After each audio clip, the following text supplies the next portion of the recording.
Hello. Hello. How are we doing? We need to turn that off, that off, that off, that off. There we go. How goes everyone? Do we all have a nice weekend?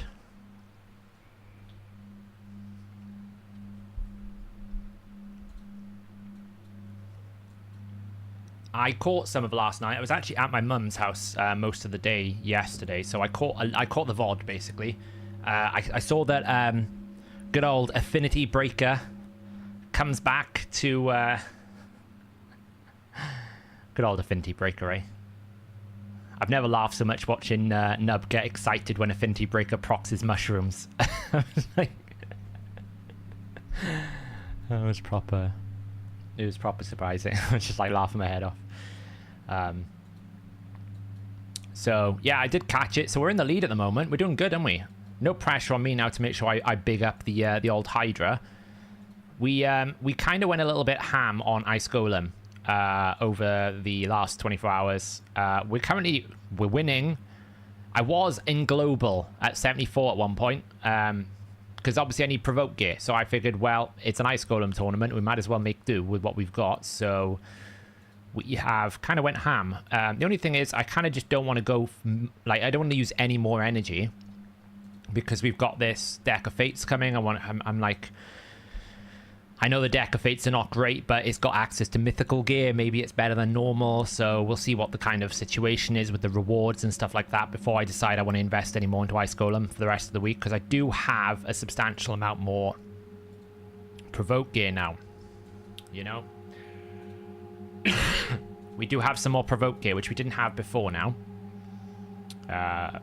It's not ideal. Maybe it triple rolls.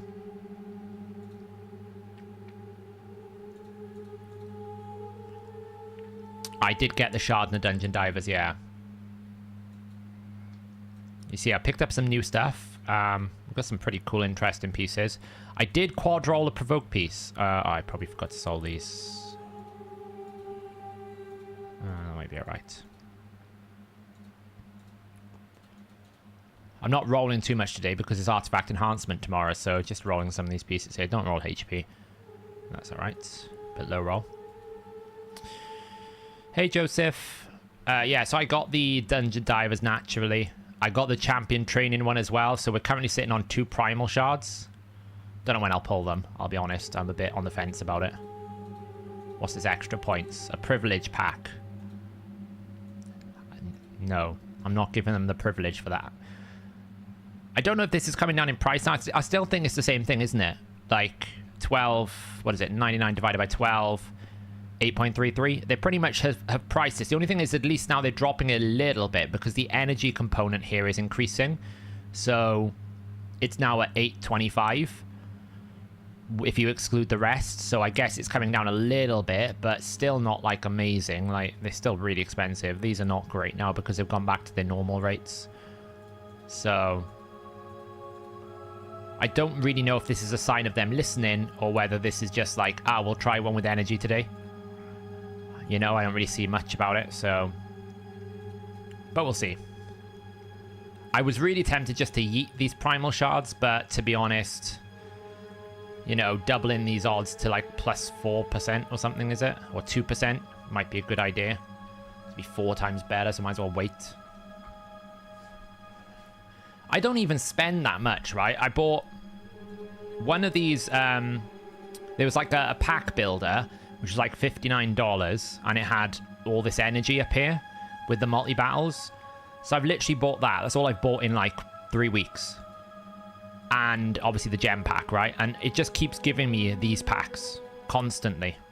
Just keeps giving me these packs now. Like, the threshold to actually get back down into like reasonable packs is really low.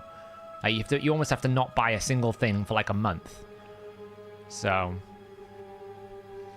got a Halls ring. Oh, that's nice. Halls ring's really good. Yeah, Vargal's quite good. The only thing with Vargal is you need some turn meter boosting with him, but he is quite good. Absolutely, I use him. You had insane pulls on the ×2. 5 sequels. You pulled an Elva, a Ruel, a Dupe Rising, and Killian the Lucky. Good lord, that's nuts. On the referral, yeah, I can imagine. Where are the referrals right now? You're working the last one, aren't you? Oh, you're not far away. Good lord, you're going to give me 2 sacred soon? Saf salt. Then we got to start the whole process all over again to get chronums. But at least we only have to go to 4, but, you know. We could get the mid-guard skin. Would be nice. It doesn't improve account XP, Armin, no. Earbad's in the house. Me and Earbad are going to be doing Hydra if he hasn't done it already. I recorded a Dark Fae video today and then realized I'd already used all my keys. So I have to wait until tomorrow before I can release it because I've used all my keys. It's like I can't actually record the run to show that what I'm talking about makes sense. We're winning at the moment. We've had a couple of people decide to commit some crazy teams, like Shooter's done a pretty big one. So let's jump straight into it. 1 of 4? How have you got 4? Do you mean your other account? Oh, I tell you what we were going to do. We were going to make a really nasty damage Shamael, weren't we? Let's do that. Hey, Jonathan. Yeah, not doing too bad. Do you think the mercy system glitches from time to time? I doubt it. Got your new personal best on Nightmare, 76 million. Congratulations. Game. So obviously the oops, wrong screen. The optimizer's up to date now. Got the new views. I want Shamael. Which one's got masteries? So you're fully booked masteried. You're kind of partially masteried. So should we go with you? Can I even awaken any of these?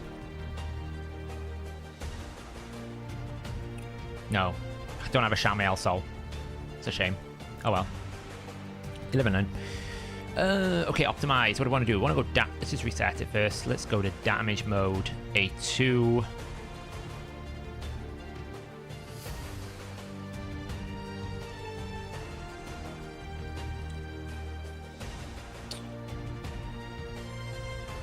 Wonder if I want to do that. I'm pretty sure. I don't know if I fixed Shamael's bug. I fixed the whisper bug, but I'm not sure if I fixed Shamael's bug. Where this, if I do this, oh, mind you, I don't have enough buffs in this team, do I? So that's the only thing. If I just straight swap to Tora out for Shamael, I don't have enough buffs in this team. Where is he? He's down here somewhere. Which one is he? Just the standard one. I don't have enough buffs. It's awkward, isn't it? I can get like 2 buffs, basically.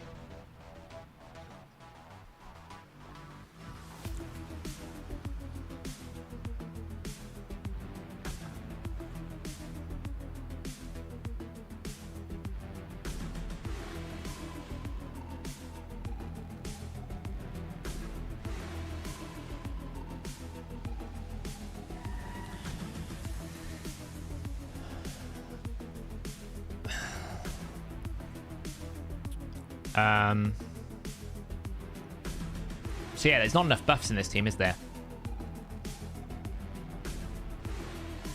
So I need ignore defense components.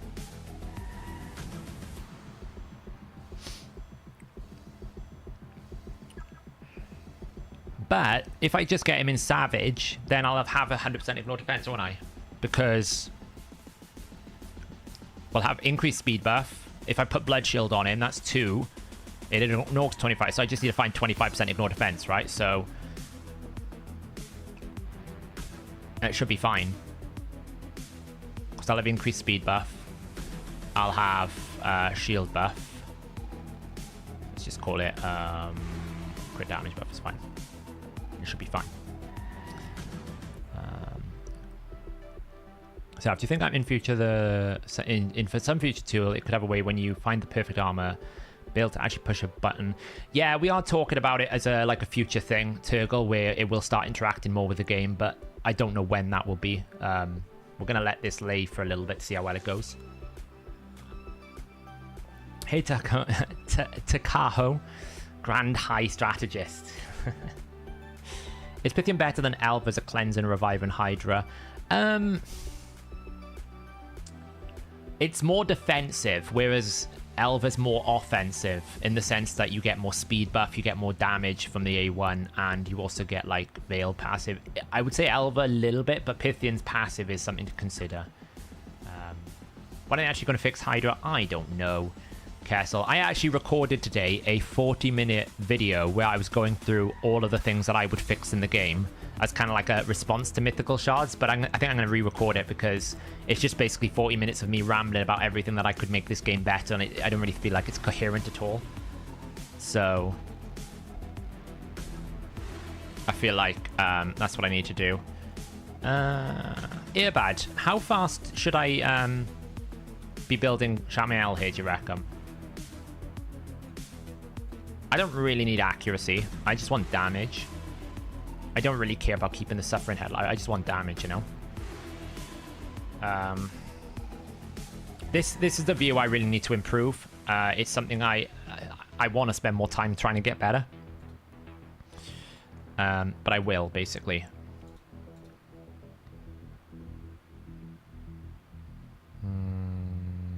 Oh, look, I missed some gapping there. Bad me, I missed some gapping. Attack, order by speed.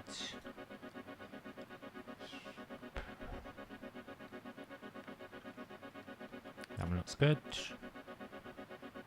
And then a ring. I think that one looks...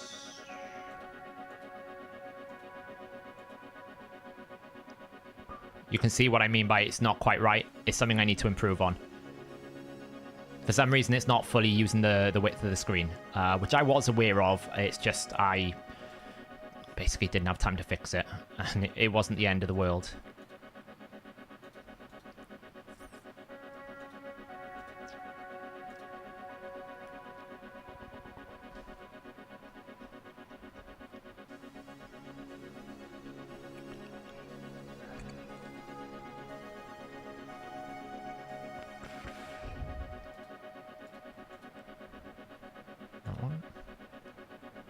Optimize.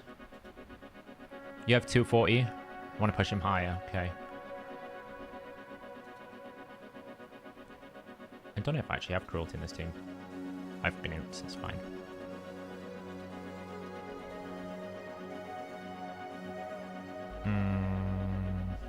Okay, battle stats. So I'm going to go 250. Don't need the ring. Don't need this. Don't need this. Don't need this. Sets. Should be fine. Glyphs. Let's put it like +4, +5. Don't really care about its accuracy.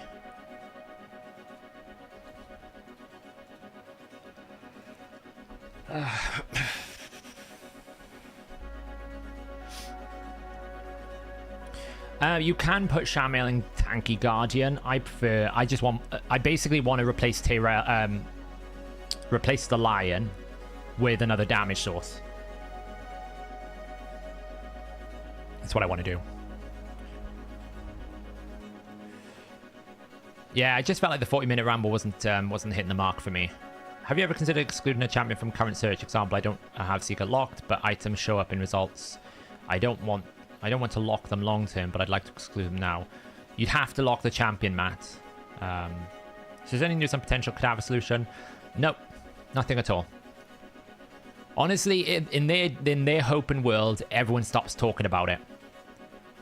That's what I would imagine their solution would be. They'd want everyone to stop talking about it. Why is it not using the ring that I told it to? Where?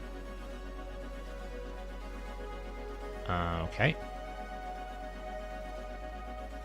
Go back and find the ring. That one. Optimize. Thank you. Let's try that again.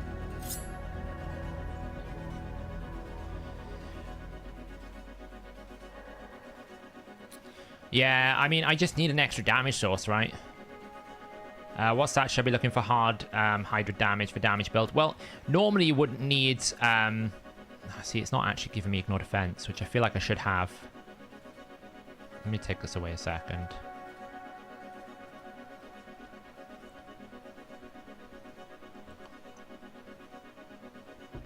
So I would be looking at, like, you want to make sure you're hitting 100% ignore defense on the A2.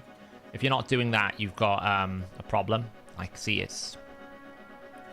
feel like I need to have, because it's not, unless it's being smart and it understands. Let's find out. If I take away that buff. I can't remember if I fixed the bug.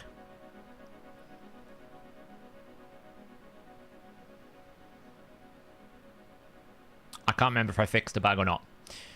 Helm Smasher, Warmaster, Intermissier. Always Warmaster. Maybe I didn't. I mean, it is kind of producing the same results. No, it's not. It should be consistency. So it's definitely... Well, maybe it is.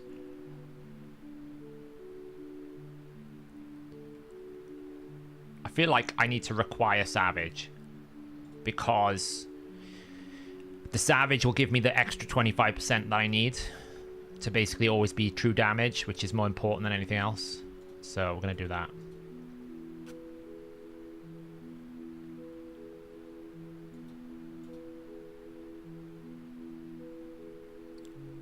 Really don't want it.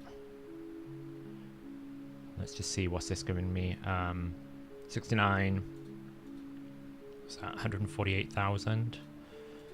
Let's just check lethal. Optimize. Clear. Where would you use Ruel? He's very good in Spider Hard. He's very good in... Oh, wait. I forgot to do that. That should be fine. He's very good in Spider Hard. He's very good in wave clearing, PvE wise. Not so great in debuff. He's a good hexer.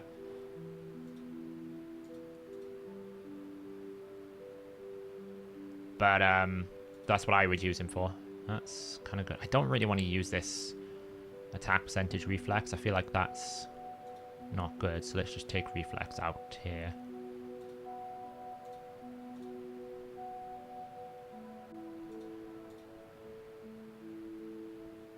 Feels good. So that's what? 147,000 for lethal.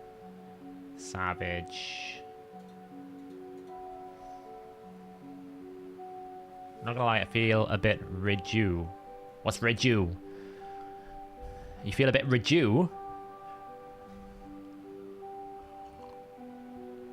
And change, you do a team build video going over your Hydra, maybe a shared link, like your account. There is a shared link in my Discord. I feel like we're going to go lethal here.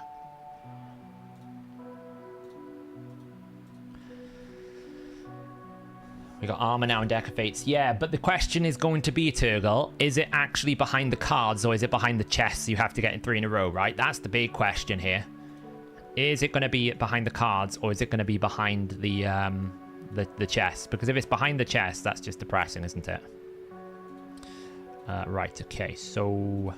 Oh, you already had it on, that's why the ring came off. Things you learn, eh?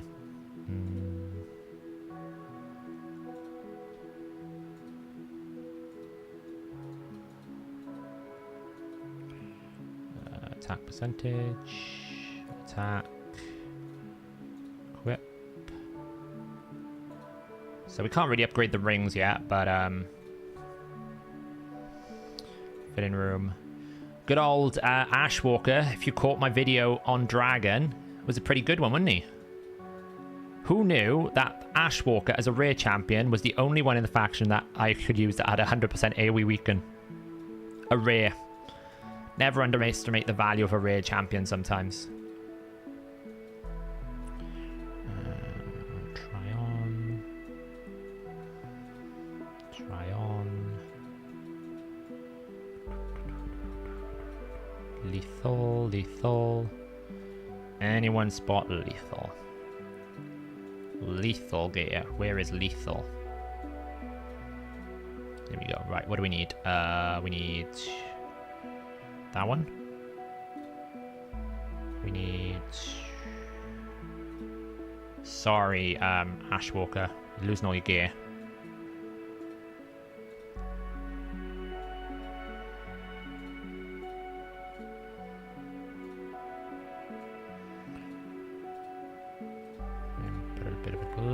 here.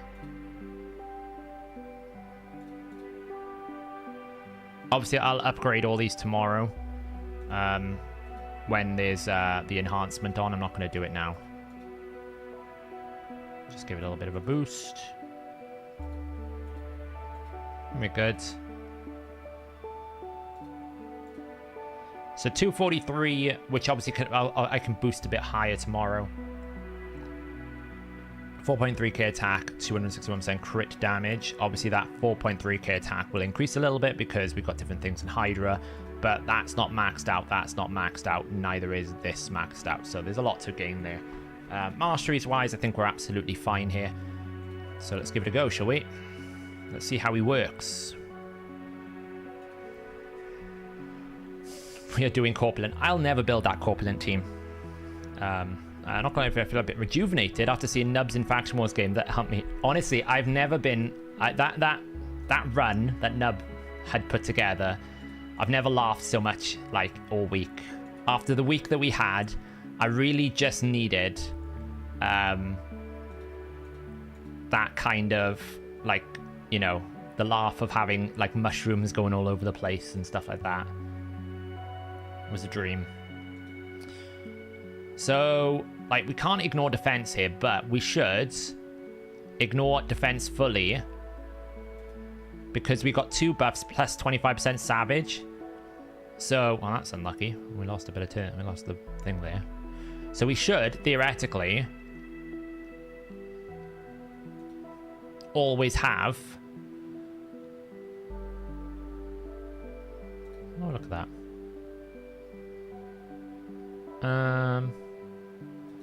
I want to just kill this dude away.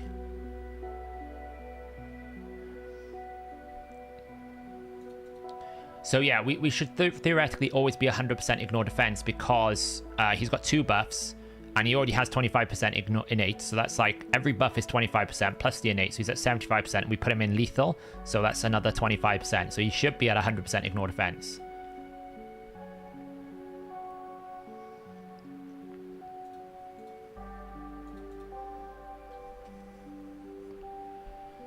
Oh, we didn't get block buffs over there. Shouldn't be a problem. Because I think I'll just reapply it here just to be safe. So, will Player Room ever add non-monetized content again? Do you know what? I think they're going to have to. But I don't know. They can't just keep pumping dungeons out that basically you farm to basically power creep. It's a very good point that Scratch made, where basically all the content that we have had for the last 12 months has all been pay to win content. You know, it's all been like power creep content, which is not great. Ugo's not in Relentless, no. Ugo's in Refresh. Just do that to get that going. Our Relentless champions here are Mitaki. That's that Poison Cloud, but it's not really a problem because I'm going to save that because we're about to kill this head. That heal reduction is annoying though. Oh god, here we go. Let's all sit back and watch the wonderfulness that is Shamael. It's like sleep, sleep, sleep, sleep. Oh, we're done. There we go. Oy, oy vey. Yeah, it could be, but I just needed a 3rd damage source. I've already got 2 really good damage sources here, so... I kind of don't want to do this right now. I want to hold that. I'm really close to just killing this head. I can just kill this head.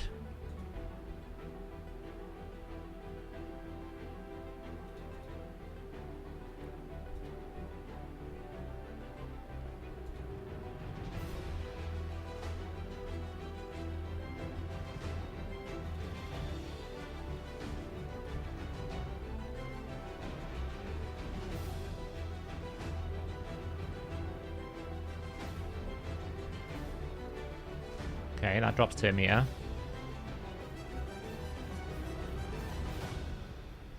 So this is kind of like where we want to be now. Now we need to basically get The only downside is I had to use Hex just before I used that, so I basically need to get back around very quickly to... Like, decrease speed is big there. To get the Hex back out on that target. Might as well smash this, I guess. We're just wasting turns if I hold it any longer. Get decrease defense out. Oh, I should have A2'd this on the end of the world. Shamael's in Giant Slayer, yeah. Get rid of that. Oh, I really hate that heal reduction.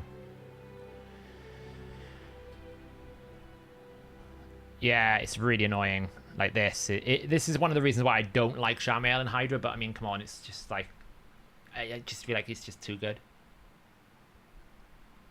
Ward of the Fallen. DJ. Always Ward of the Fallen with Taras.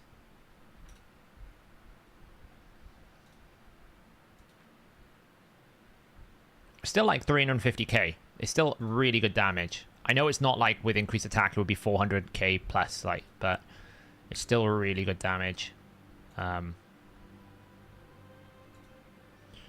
It's just unfortunately the Hex timing wasn't great, but it's fine. We're going to get it back now here. Let's get the Hex out. And we drop that. Now we can hopefully get some Mitaki counterattacks. We need to get a Provoke out. And let's just drop that because we need to get rid of the heal reduction. Boost. Drop. Okay, Pain Link's annoying.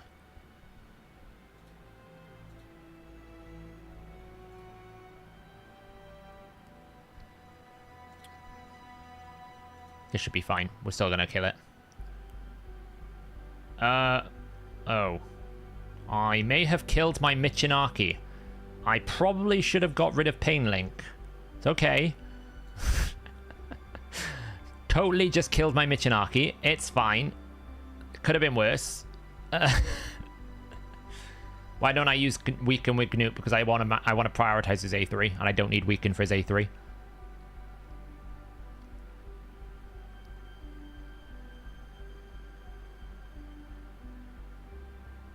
Yeah, he's in Reflex. Well, that was not optimal. I will say that's probably not the best scenario I've ever had, but, you know, it's fine. It's fine.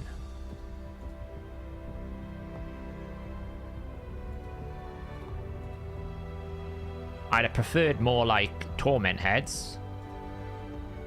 We do have a lot of debuffs at the moment I need to get rid of. It's really annoying.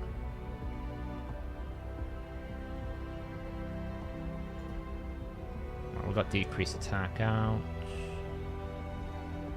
Damage is okay so far.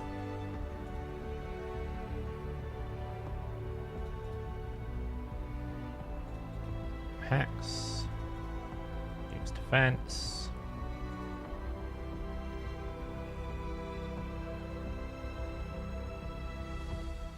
Okay, well that Provoke is going to be annoying because the only downside to Shamael, I haven't got block buffs out at the moment, which means, of course, we're going to proc his passive. And, yeah, this is going to hurt.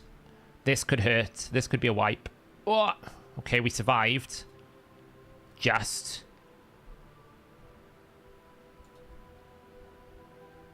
Alright, we can get rid of those buffs now. That Provoke was really awkward.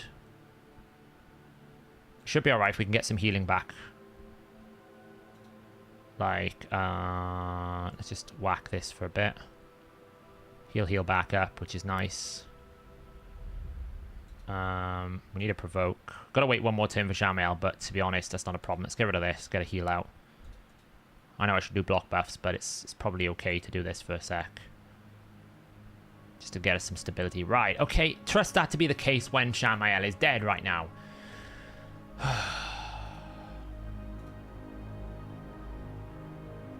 We get rid of that head. One more turn to wait before Shamael is back.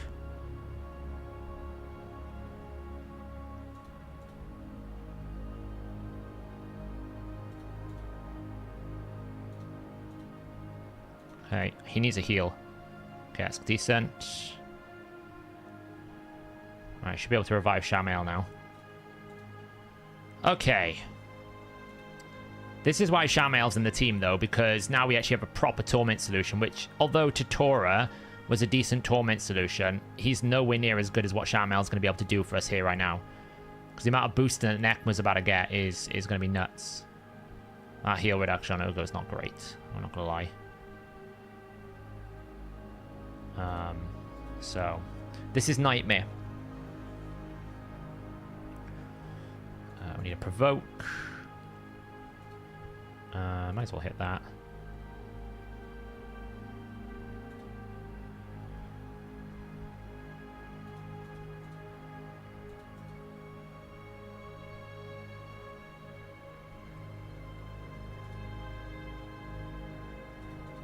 Get some Hex out.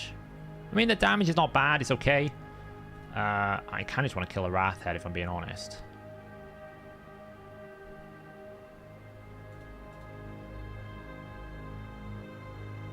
Ogo better have a cleanse here. I'm not going to lie.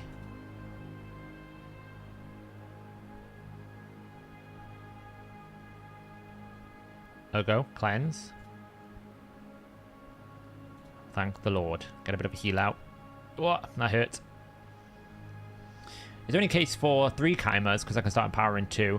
There is a case for having a PvE Chimera and a PvP Chimera. And there's a case for having 2 PvP Chimeras because you would have a resistance Chimera and a fast Chimera. So there is options. You know, there is potential value.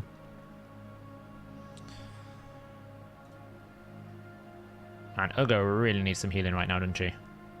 She needs to get some Warmaster procs out.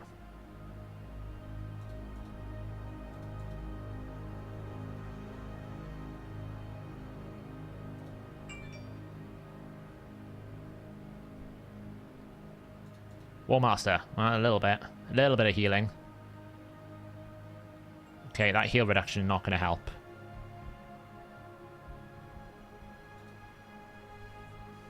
I will probably try and take out the Head of Wrath in a bit. It's problematic, to say the least. Okay, it's cool. Bit of boost. Also keep hitting that.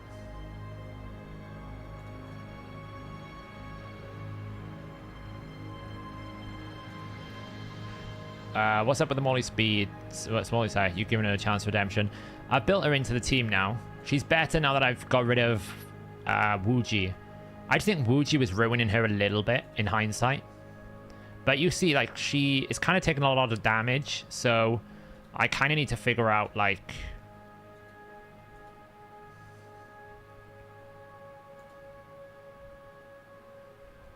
she's still quite squishy here. I'm a bit worried about her HP right now. Unless I can boost her. Like, if I kill him, he's going to whack her right now because she's low HP. So I feel like I need to just hold course a second because I need her to go whack something for some HP. Or at least until Ugo's going to get a turn. Because right now, I'm a bit worried she's going to just, like, get one shot by our dear friend, the Head of Wrath. So she doesn't have to do that. I can basically go hit you. Can I get a Warmaster heal? No, not really.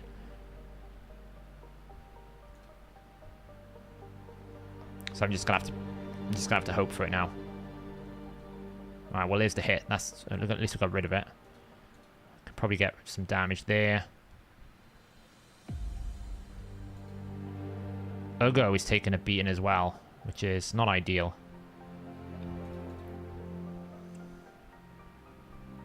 That's the Head of Wrath down. So I should reduce our damage profile a little bit. I get a Warmaster heal? Nope. I'm going to have to rely on Ugo's heal, basically.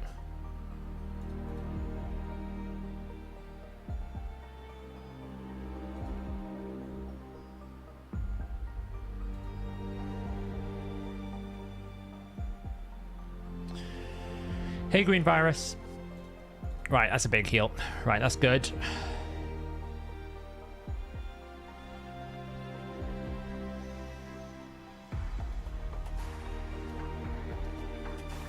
Yeah, I mean, there is an option to drop Mitaki, but I feel like I just want more damage. You know, we're trending pretty comfortably here right now. We just, when the Wrath is up, he does pump quite a bit more damage than other heads, so Like, we're recovering now, if you notice.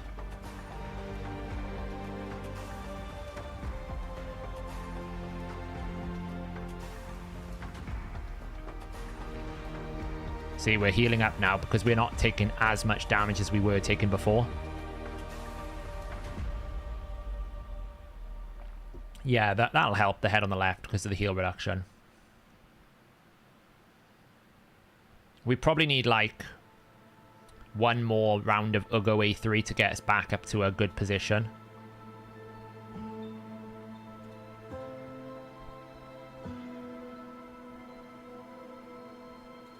Like, you know, this will give us a good chunk of healing, see? Because Decapitated Heads allows us to just whack for damage. I might as well kill this. So that's going to kill that head anyway. Now, this is a scary position where all the heads are about to die. And I am... There we go. Big healing. Now we're back up to full HP. I'm somewhat in a bit of an awkward situation here because... I know all these heads are about to spawn and we're right back up, and I've just used Ugo's A2,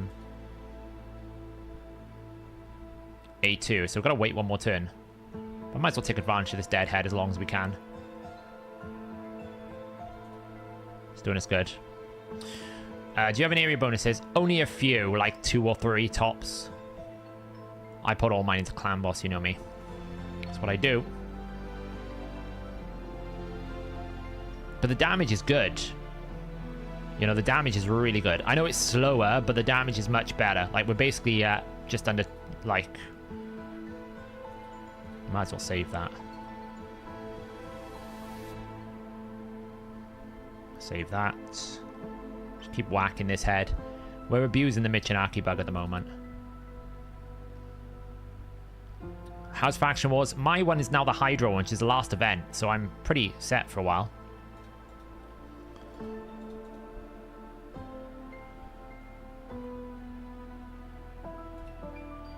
I'm pretty comfortable for a while now. Might as well hex this now we can.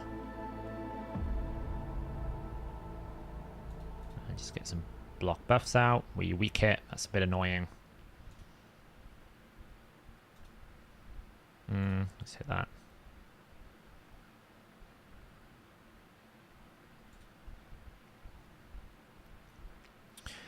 What's the bug with Michinaki? He's attacking decapitated heads when he's not meant to. Okay, the Wrath head is out. That's not ideal. So the Wrath head will be what we'll be killing straight away.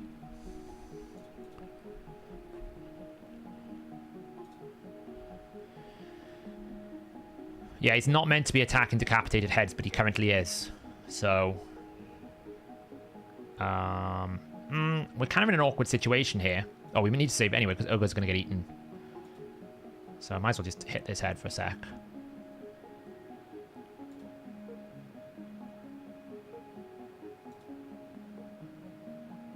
Nice if we can kill this Mischief head before that happened, but it's actually not a problem. Well, it is kind of a problem because I don't have Hex. Okay, so we got Provoke coming out in a second. Right, so this is the scary situation right now. We haven't got Ugo, we haven't got block buffs. Just do... Damn it. Wasn't paying attention to Hex.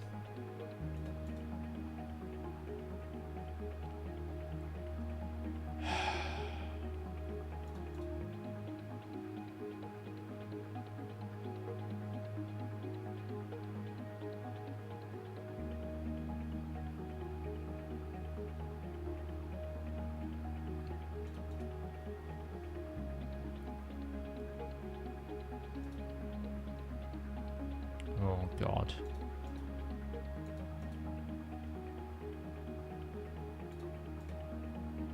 Oh, he's lost his friggin' Hex again. Ah, right. Give me Gnut back. He's got a burn at least. We got Hex out. Nice. Okay, can we recover? I wasn't paying attention. I think we're okay now because we can basically use Michinaki's passive to finish it off. Not yet. It'd be nice if Michinaki There we go. Right, we're okay now. We will probably lose Mitaki. Unless some god-willing luck comes into my lap to actually do it. Yeah, that's fine. Basically heal up here.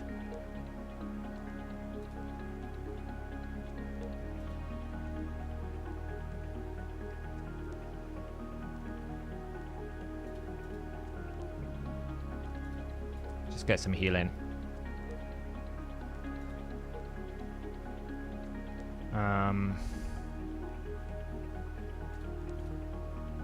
Nice, we got lucky. Okay, that drops the turn meter. That gives us a bit of time to catch back up. And then I can revive Mitaki. Is Savage best for damage on clan boss? It's a total waste. Got such a long wait until we can get him back up. Just kind of sucks, but there's nothing I can do about that. Just smash that for some damage. Look how much the damage has dropped because we had a bad rotation. The heads came back and we had a lot of awkwardness with the consumption. We basically lost all of our damage per turn. Mitaki is built in Relentless at around about 250 speed. Morley's going to get eaten soon. This is awkward.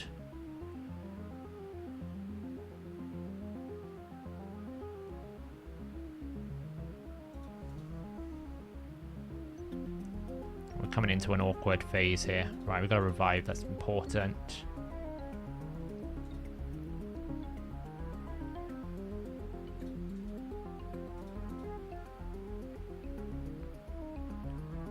Alright, what's the status of Gnut's A3?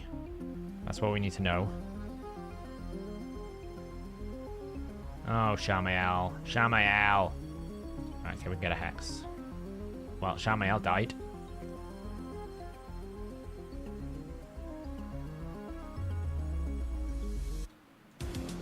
Just gonna Provoke out. I'm gonna heal.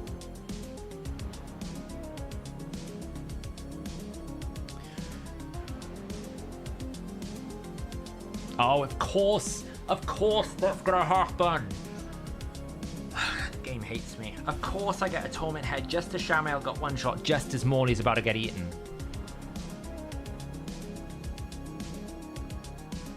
Right, well, at least we can get her out straight away. So whoever eats her, we're getting her out straight away.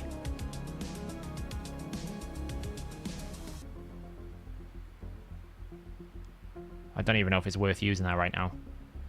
Do it.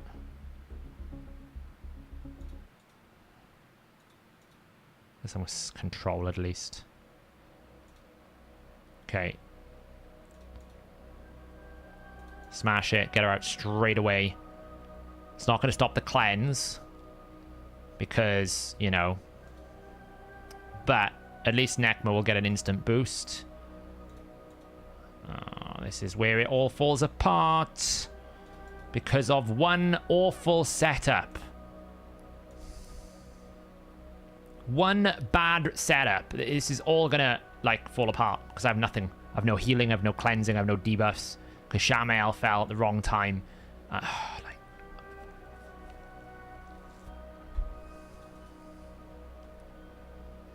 Can't write it, can you?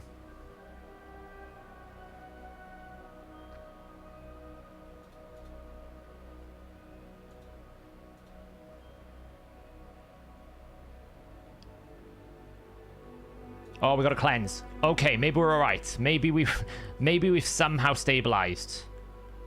If we can get lucky. Okay, we didn't get lucky. We got to Provoke back and okay. There's hope. It's very slim hope still. Because Wrath's about to proc us again because everyone's provoked. I don't think I'm surviving this. Regroup. Well, maybe Ugo survives and we can full revive. Maybe.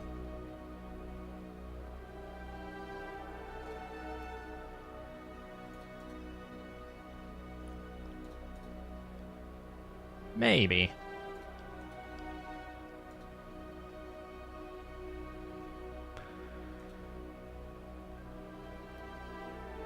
Or Necmo's just going to keep healing. I'd have to do that.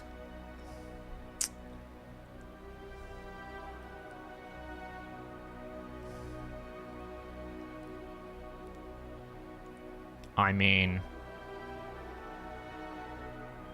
I'd have to do this.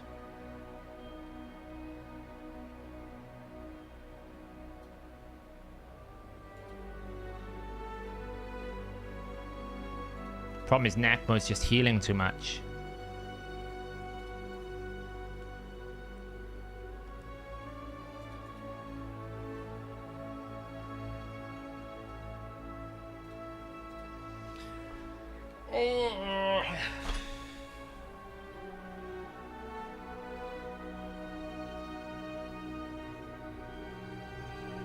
It was that moment when it was like Morley was about to get eaten when Shamael just died and I just lost. Even though if I got her out straight away, I lost the Provoke and then it's a full cleanse and then it's a wipe.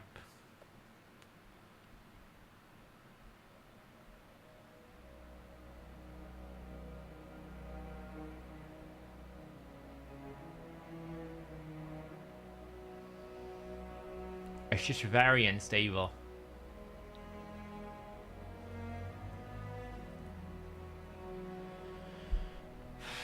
I missed the strength then.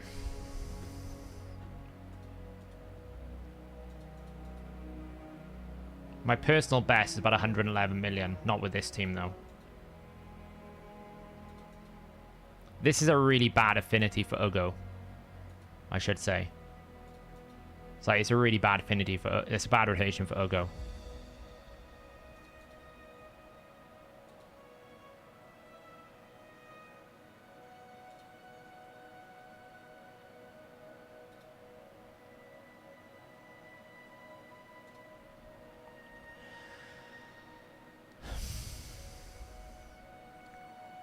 You think Mythrala over Mitaki. But then again, I'm losing damage, so... What am I trading? I'm trading a bit of survivability for damage.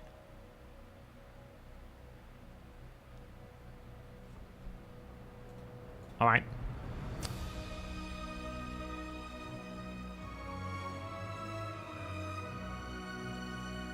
See you saying full auto. Okay then.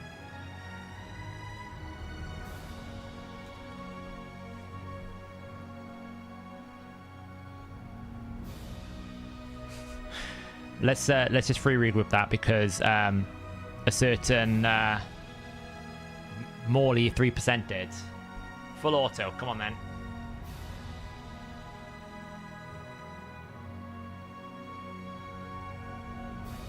Oh, hang on.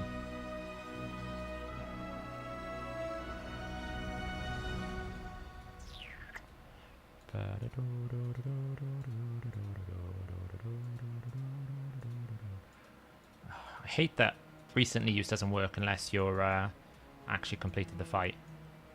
So we need Shamael 1, we need Mythrala.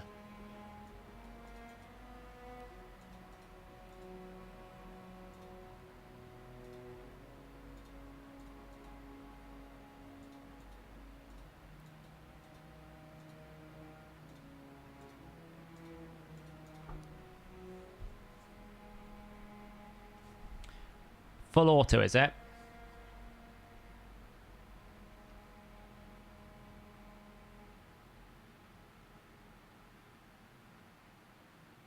Gnut's dumb. He should have A3'd the blimmin' head of...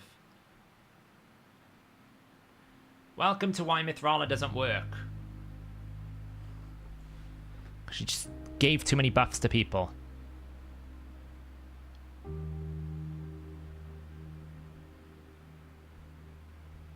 Why Morley over Chris? More Termita.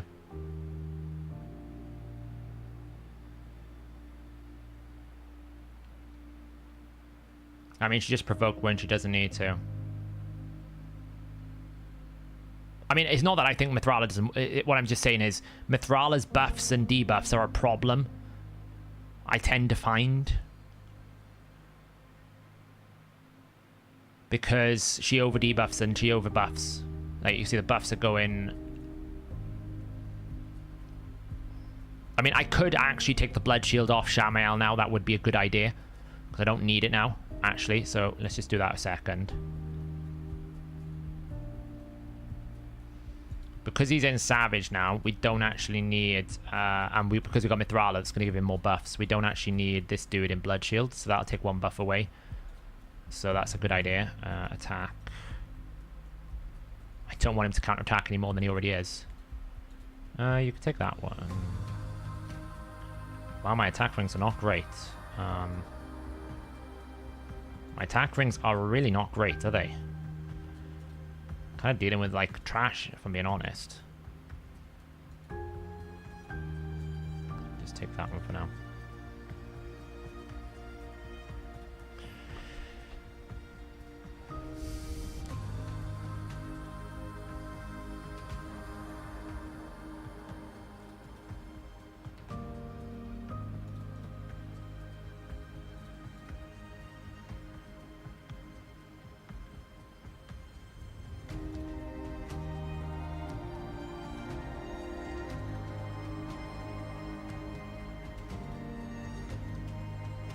That's what I don't like.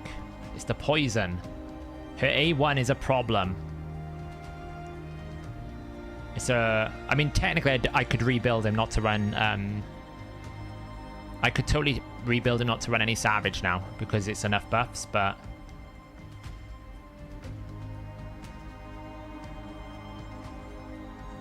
Oh, one Poison Cloud is fine.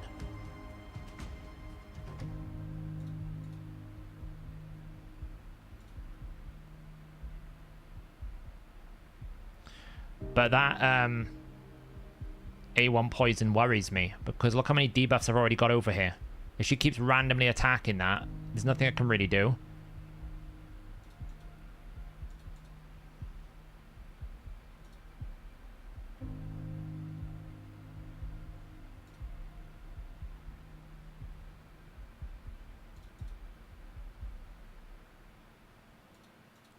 Provoke.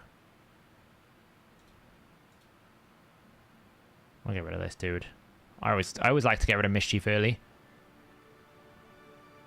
The only good thing is we now set 2 cleanses, so you know we are going to be much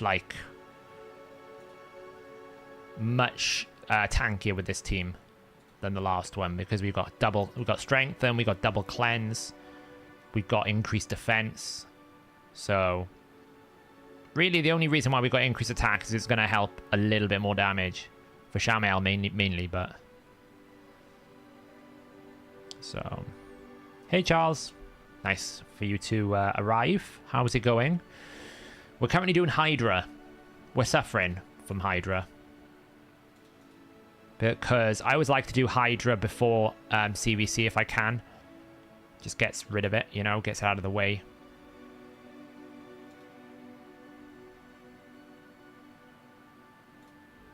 So she's got enough accuracy, resistance. I don't know why it's always constantly stealing her turn meter and stuff. It's really annoying. Oh, this is a good setup. The only downside is we didn't block the Suffering Head, so I can't really do what I would normally do here, which is A3 Gnut on the Suffering Head, because he'll just one-shot himself. So unfortunately, we're gonna have to just deal without it, I guess, because until that Suffering Head takes 2 turns, there's nothing we can do. This is Nightmare.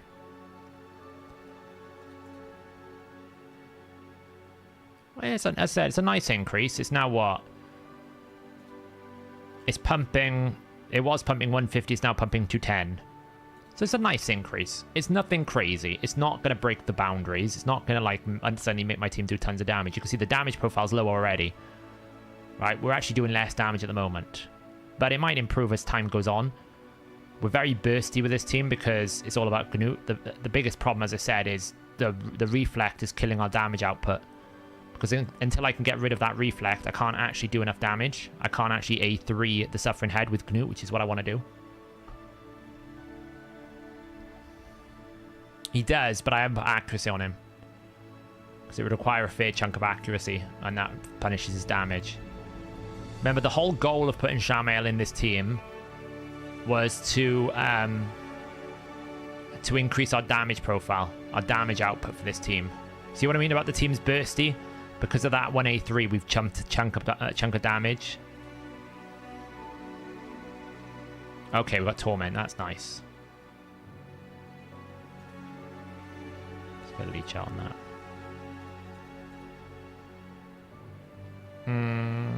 Let's just hit the Torment head.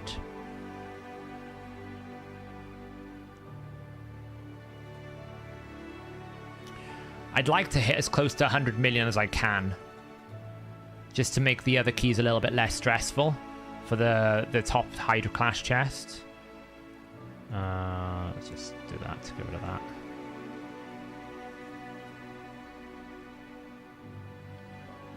It's amazing how actually impactful that heal reduction is as a debuff. It's really annoying.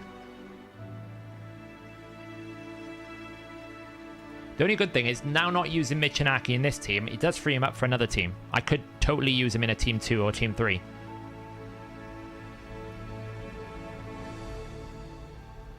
So... ugh. Alright then, let's watch the amazing Shamael attack.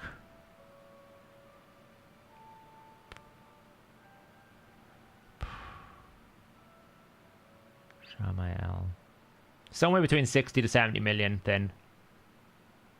What can you use as a sub for Necmo? I would say the closest one that I can think of is someone like Lissandro Morrigan. But that doesn't give you the decreased speed, right? It's the decreased speed that's the thing that you lack normally. We're finally going to get rid of this reflex buff in a minute.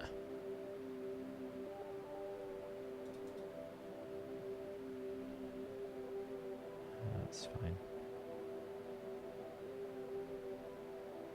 Who's going to get eaten? Shamael in 5 turns. Probably going to get it back in time.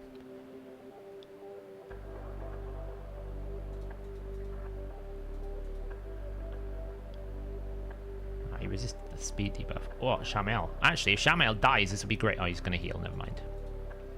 I was going to say then, if Shamael dies, that would be absolutely brilliant. But he is not going to die there. That reflex buff has literally been on this target for like a million years. I know, right? When he takes a turn, it's like, good lord, can he do anything? How does Mitaki compare to other Hydra? Mitaki is better than Ninja. I wouldn't say Mitaki is better than Gnut, but Gnut with Mitaki is really strong. It just depends on how it looks.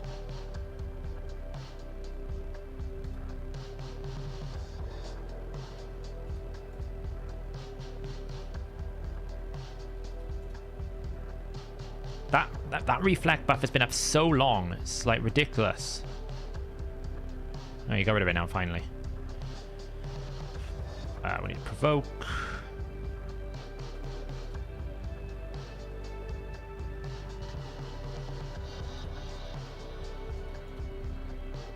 I think we speed out. We landed it this time.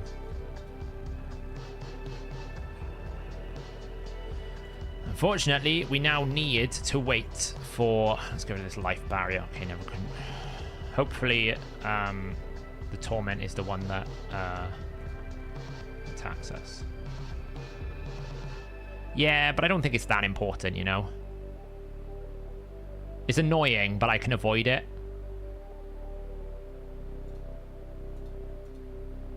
Why did I win the Torment head? It should be fine because all I have to do is A3 with Gnut and I'll get it straight back out. Provoke. Just A3 with Gnut should bring it straight back out. There you go. Nice. Just get rid of my fears.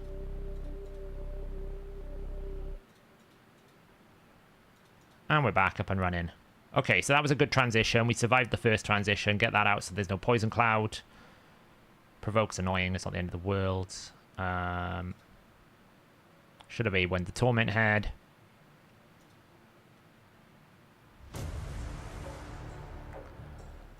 I don't know which head I want to kill next. Yeah, you would have if you had Axie, I agree. Yeah, it's fine. Yeah, I'm not denying putting an Axie on Shamael is a good idea. It is. I just didn't do it. But all I meant is it's not a big deal. It's annoying, but I can avoid it. It's not the end of the world if the Reflect stayed up a little longer.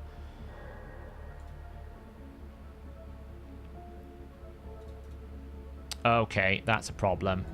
We reflect. We resisted. We 3-presented the Provoke. Oh, man. Absolutely nothing we can do about that. But we can start trying to take the head down at least. And he hasn't got decreased speed either. Sucks.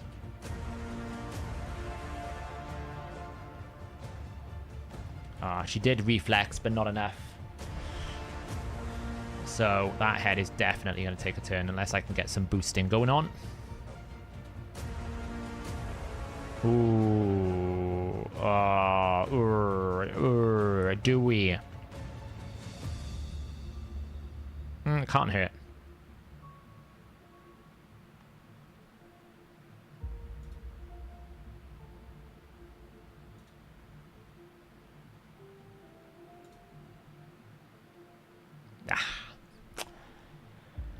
Okay, well, that was a rough start, but it's not the end of the world. We can probably recover. We've got 2 out straight away. Get the Hex back out. Get it back into Provoke. That was awkward. Why don't I use Gnut's A2? Because I got him in Reflex. Originally, I built it when I didn't need Weaken. Obviously, I don't have Weaken in this team, which, you know, I could potentially use. I just don't know. I just don't use it. To be honest, the counterattack buff as well would screw up the Mischief tank, so I don't really want to deal with that either. He's not built for E2 at all. Ugh. No decreased attack hurts. Get a double cleanse out.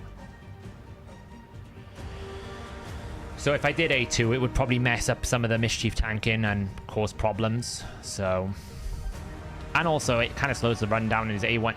Gnut is all about his A3 and Hydra for me. The rest of his abilities don't matter. You run Corrigan over Mythrala. Yeah, her poisons are what scares me. What kind of damage are you looking for the use of the key? I'd like as close to 100 million as I can get, if I'm being honest.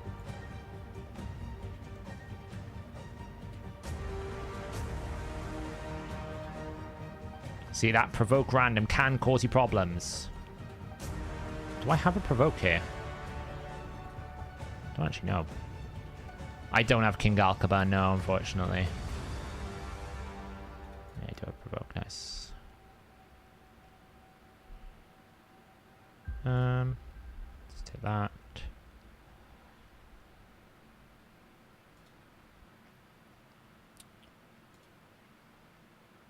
So here's going to be the problem now. We don't have Michinaki. So when Gnut gets eaten, our removal from decapitation is a lot more complicated. Because we only have Shamael for damage, pretty much. Mithrala Hex will help, but it's pretty much Shamael's A2. If Shamael's A2 doesn't get someone out of a dead head, then it will take us a while. So...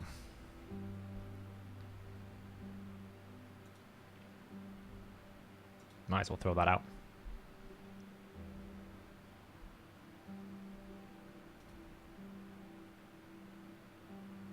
There's the poisons. Get rid of that. I actually don't want to kill that just yet, believe it or not. I'd rather wait one more turn.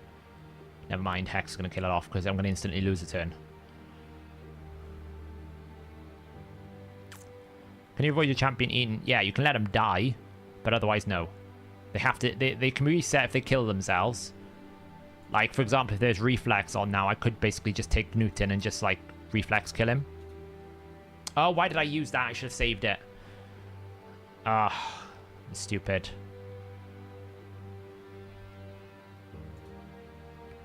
Should have saved it because now I have to get back around to that really fast.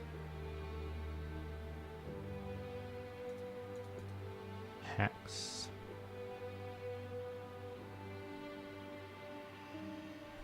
Ah, these poisons. Is King Calcaba good for Hydra? My latest 3 Legos from Charballs, 3 copy of King Calcaba. He's not the worst champion. He'll certainly convert those poisons to continuous heals, won't he? And you can get like weird activations with him. His passive is just a weird thing to activate. If you can get it right, it's really good. Alright, Suffering's gone. I'll just do that, get some.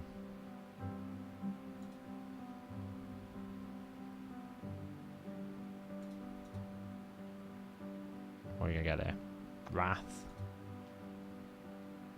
Decrease attack out, nice. Some bonus boom.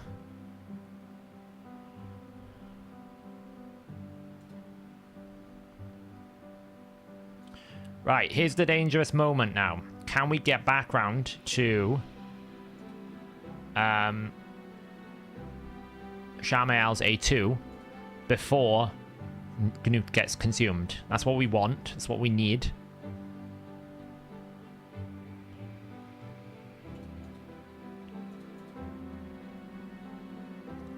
Yes, we do. Okay, good. So we're going to save that because Gnut's going to get eaten. Which is very dangerous.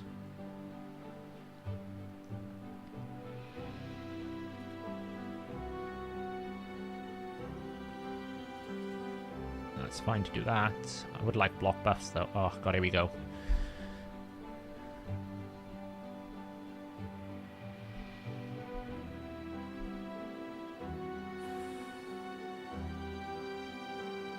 Hey Viper.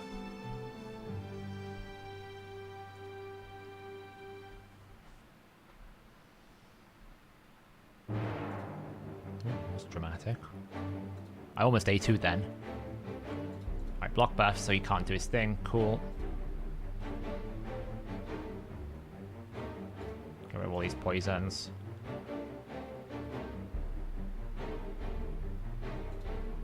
I mean, I might as well throw this out for some big damage. It's nice damage there. Basically nearly 2 million damage on that 1A3. It's really big.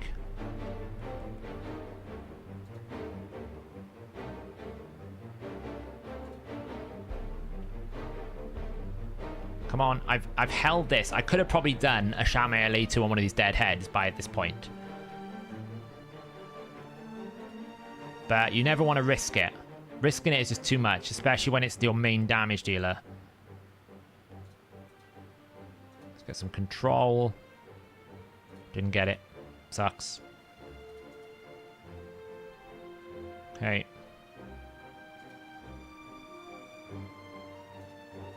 Heal up. Provoke. Only had one turn there. Okay. That's what we were here for. We got 100% ignore defense, so that's good.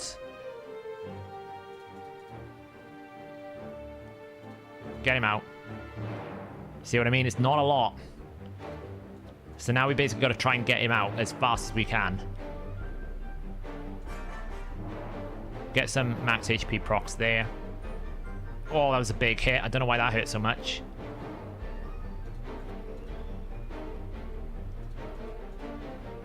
Oh. Get him out. No. Get him out. Give me my Gnut. Give me the Gnut. There we go. Oh. Okay, we're good. That was the biggest transition scare. And we're pretty much set back up now. Only thing is we haven't got a Provoke on that head.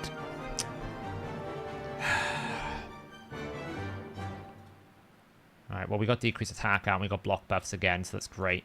Morley was disappointing me there. Probably because I A1 instead of A2'd when I should have A2'd. Because I was so zoned in on trying to get Gnut out. Okay, it's fine. This is Nightmare, yeah. We're alright now. We stabilized. We do need to, like, get rid of some of these nastinesses. Again, we're going to be stuck with this Reflect buff for a while, so we're not hitting that head for a bit. But it's not really a major problem because there's plenty of heads for us to attack. Like, we'll probably take out the Poison head or the Head of Wrath. I'm just waiting for some more debuffs to come up. I need decreased speed out on everyone, which is what I'm lacking right now. Oh, no, that one's out.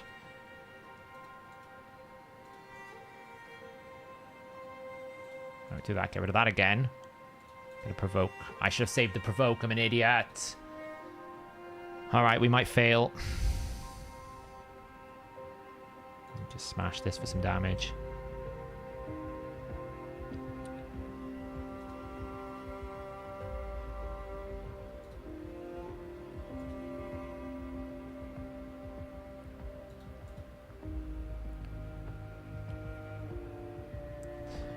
It's gonna get cleansed again. Or a single target at least. Oh god, Shamael took an absolute whack there. This Wrathhead is no joke. Kind of want to get rid of that Wrathhead as quickly as possible, to be honest. Oh, no wonder why. There's no decreased speed on that head on the right. Another cleanse. The amount of times I've had to cleanse that. Right, let's put that up now. We've got double cleanse. It's probably going to, like, single target cleanse, like the Head of Suffering, I would have thought. Just take the Wrath out, I think.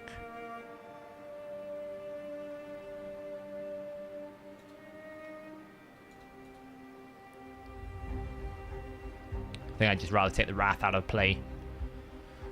I struggle to even get Novice Chest on normal, or I just don't have the characters. Yeah, I mean, it's a progression state, Viper.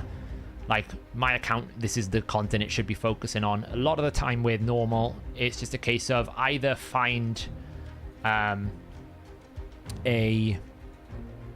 team where you can just kill ahead and whack it with really hard single target damage dealers, or just bring lots of burns. Oh, we get it back to it. We had just enough speed. All right, that's good. That's good. We had just enough speed. Whew. It's close. It's a close one.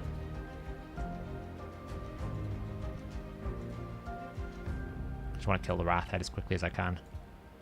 Oh, the Wrathhead's going to pop. The Wrathhead's going to pop. Oh, that was close.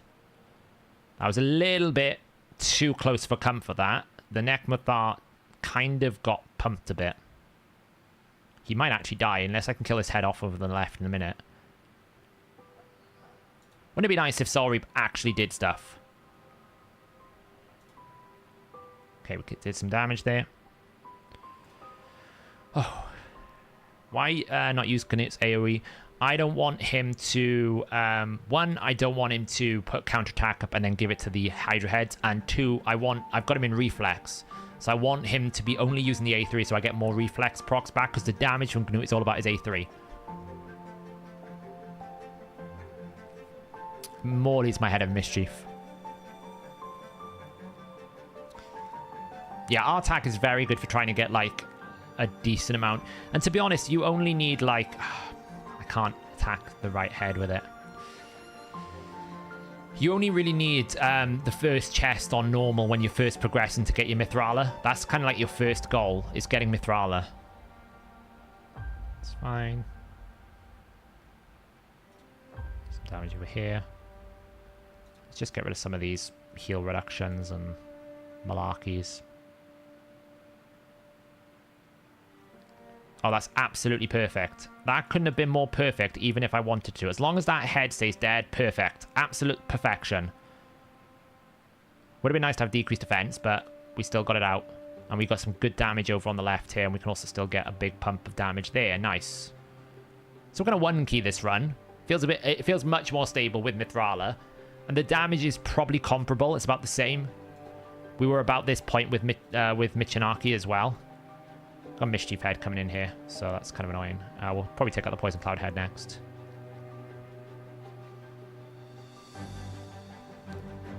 Will you be doing any strategy students a hard finite? Maybe. I really kind of just don't see the point in pushing far. Like, it's such an extreme dungeon to do. I'm kind of like trying to find the motivation to even give a damn about finite hard. I probably will do it if I ever get Create in the Blue, because I do want to do the math on Gory versus Create in the Blue, or actually do it in practice. But I have not been graced with the Create in the Blue. They keep giving me useless champions like dupe Aothas and dupe whatever it is, the 2 meter guy Shatterbones.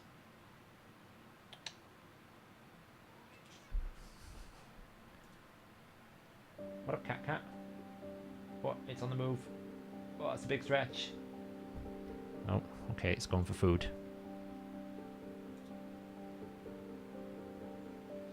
We need to provoke. Oh, we can go again. Bash, bash, bash. Suffering Head is really good to hit with Gnut because it's very easy to breach the entire defense and you will hit the cap. That's really awkward, but I should be able to kill it with incidental damage. I just get rid of the poison cloud.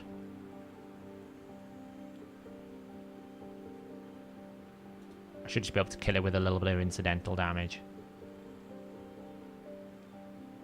I can't have much, surely. Come on, kill it. Oh my god. There we go. A damn Reflect buff is on again. The death of me. Let's just get that back out. Provoke. Nice. Down. Boom, boom, boom. Cleanse. Heal. Pump some damage. It's pretty good so far. That's awkward. Luckily there's block buffs out. Oh good, we're going to get rid of that reflex buff pretty quickly. Nice. Let's take mental note. Let's not use Gnut's A3 on the Head of Suffering again, right? Not while the life barrier's out. We learned our lesson last time when we did that. That was a pretty bad mistake.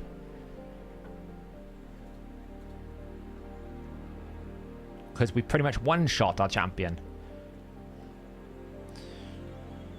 With low blessings. My team that I've got doesn't require blessings.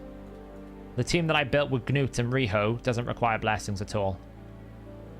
It helps, but it's not required.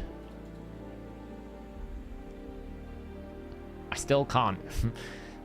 I can't actually do the A3 because I will kill it with Hex, probably.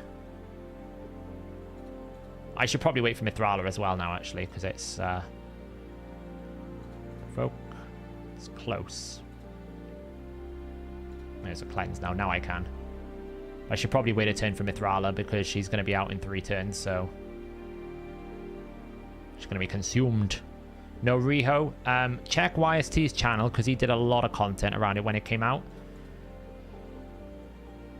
YST's channel has got a lot of Shogun teams. I think he used Width of the Crown for one of them. It's a full Provoke. He's even landed it on more... He's even landed the Provoke on Mythrala, who has 1,000 resistance. Lord above.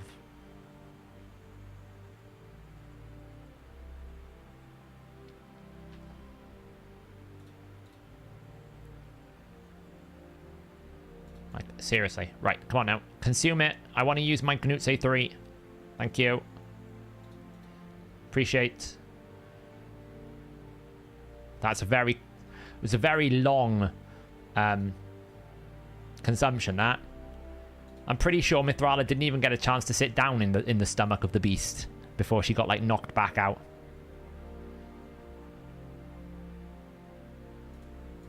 I'd like a Torment Head back out. I'm not going to lie. I do need to kill this Wrath Head, though, because he's proven to be problematic. It's funny, when I used to run my old team, I didn't really care about Wrath. He didn't really touch me because I had, like, Cantra and I had... who else did I have? I had Necmo, Cantra, Mythrala. I had so much tankiness. It was pretty... It's pretty safe, you know?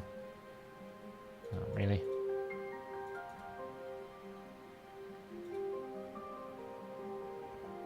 Oh, look. We can go again. Bye-bye.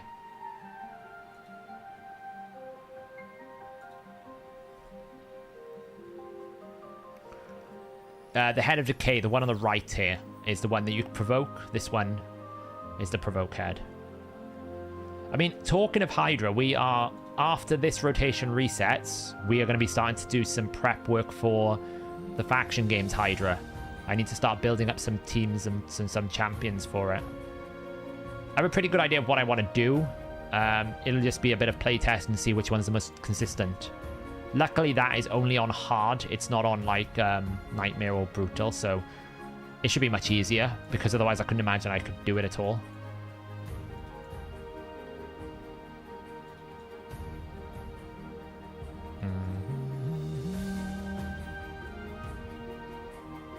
Yeah, like, normally, people are using secondary Provoke with Morley, but because I have so much turn meter control in the sense that I've got Nekmothar in Relentless, I've got, like you see, I'm back to the Provoke there. I've got Nekmothar and Relentless. I've got Morley going at 280 speed. I've also got Morley in Reflex. And I've also got Nekmothar going at like 297 speed. So it just means that I have enough turn meter control that I don't really need the secondary Provoke, because you can see I'm already back round to a Provoke here. I'll Provoke again.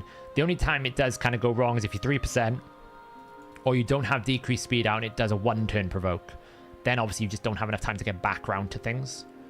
Oh, we lost the Shamael, which could be awkward if we get the Torment Head out right now. Luckily, we've got a 2-turn Provoke, so we can instantly revive the guy. That really is not great. We'll need to cleanse for that poisons when it comes out. Bring the Shamael back alive. Oh wait, did we just reset? We reset the counter, didn't we? I think we just reset the counter. The consumption counter, because Gnut's got the consumption now, so I think Shamael dying would have been pretty good there. It's like kind of cool.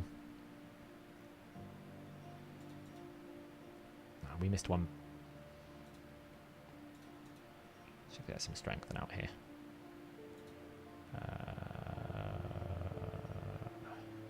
Yeah, do that. Yeah, same. Your Morley is built way better than mine, and it still works. Mine's like 250-ish, no reflex. Yeah, exactly. Like, I mean, I built it originally at 250, and I was like, what I was really stressing about when I first tried her was I was just sitting there thinking, how much more can I do? She's at 250. I've got Nekmothar in Relentless. I've got her in reflex, and she still couldn't keep it up. But I think the main problem with the last team wasn't her speed so much as the Wuji was taking the Mischief head, which meant that she wasn't getting that counterattack that you needed to have this, basically. She wasn't the Mischief tank. So because she wasn't the Mischief tank, we were having a situation where we were losing 25% turn meter fill, which is the big difference, you know? So I think that's what was happening. This is why I like Relentless on Nekmothar. It's just such a good thing to have. I want to get rid of the Wrath Head now. Reflex proc. Oh, we love a refresh proc, don't we? We absolutely love a GNU A3 refresh proc.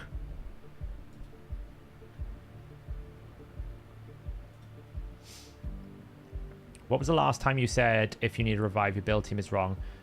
I still think that's somewhat correct. I don't think my statement is wrong. If you need to depend... So what I'm saying is, if you're building a team because you need the revive, that's what I was saying was wrong. I wasn't saying a revive is not useful. My point that I was trying to make was, if you're building your team because you want the revive and you need the revive because your team can't cope without the revive, then you've got a problem with the team setup, because you shouldn't be dying loads, right? You should not be dying loads. That was the point I was making.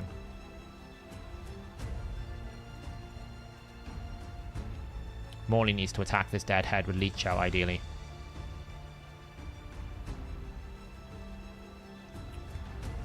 I just think Nekmo and Relentless is just... Like, I know people have got working teams with Nekmothar and Provoke, but I just feel like you're missing a trick with him. Like, look how many extra turns I can take now because he's in Relentless.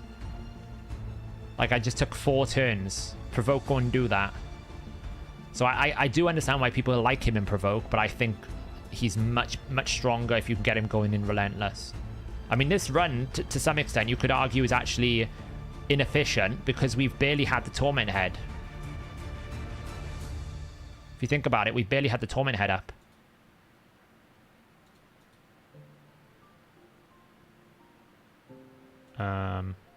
Oh, yes. Perfect. Drop the turn meter down.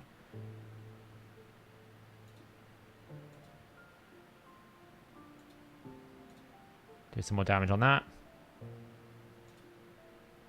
Now, we do have an awkward transition coming up here, so I've got to be careful. Is Soul Rib considered as AoE? Yes. Not because of Hex, but because it's just the way that it's programmed. Because it has to activate on an AoE, they've coded it as AoE, which is why it's losing so much of its damage profile, because the bosses are reducing AoE damage. It's really dumb. I've got it on here on Gnut, because obviously Gnut's single target is normally really good. But, yeah, it's not ideal. Sapphire, so it's 2 slots recover with Necmo. Yeah, for sure. Like, if you need the Provoke, Necmo makes sense, right? I'm just saying, if you can avoid having to put Necmothar into Provoke, it's such a big, it's such a big damage boost, I feel like. Okay, what are we going to get? Wrath Head again. Oh, that's annoying.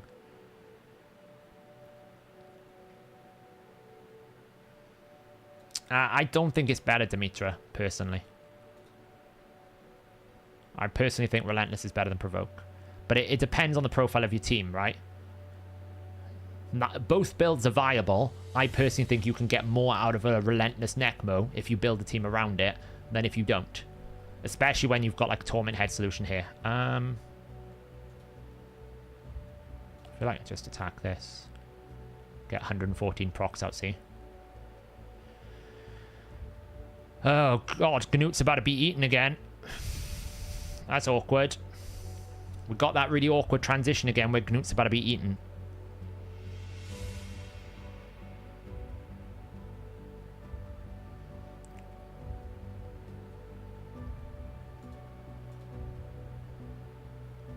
Luckily, I've got my A2 ready to go. Just hit that.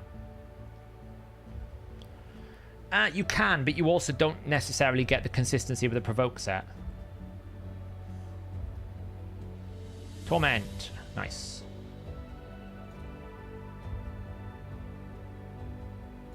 Straight back out, please. Close.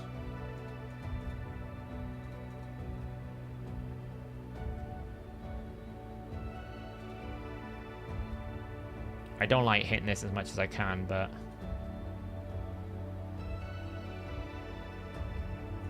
just hit this head for now, I think.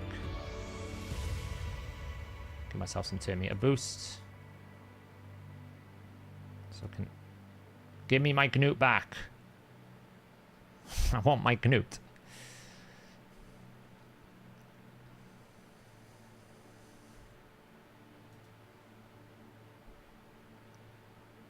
Do you have any info guesses how many people are doing the Islin fusion percentage-wise? Well, we do have kind of like an internal metric we can kind of test against, because often we look at things like how many people are commenting on the fusion guide.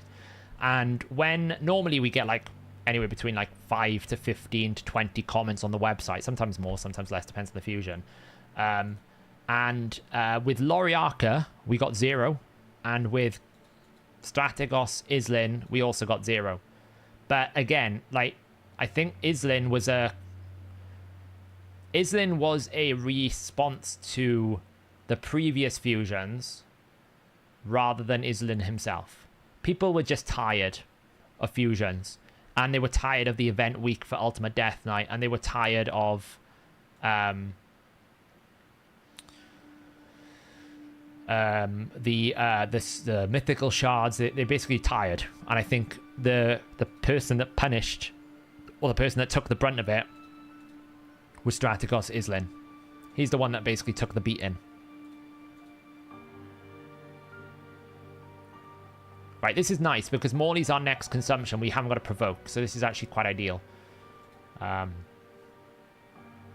It does make Morley a bit of a bot right now, but, you know, it's ideal.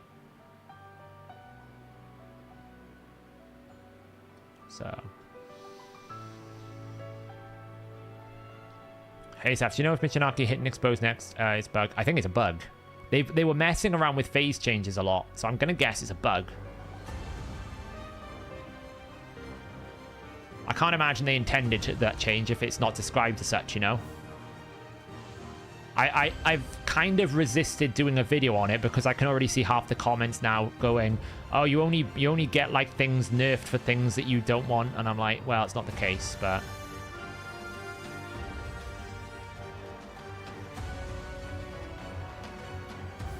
this playlist is pretty good, right? Sci-fi film. Feels very dramatic.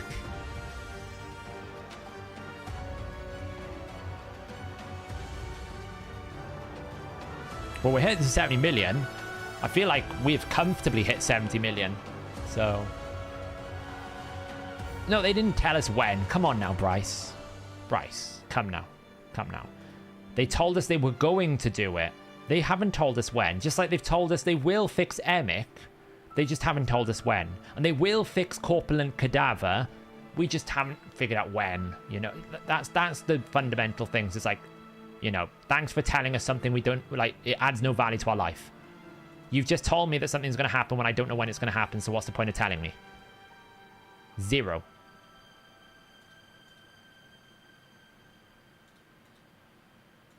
Okay, boom. Boom. I don't actually know whether the Reflect buff, I should be using it. I'd imagine an A1 is going to do more damage than a Reflect buff. I feel, personally.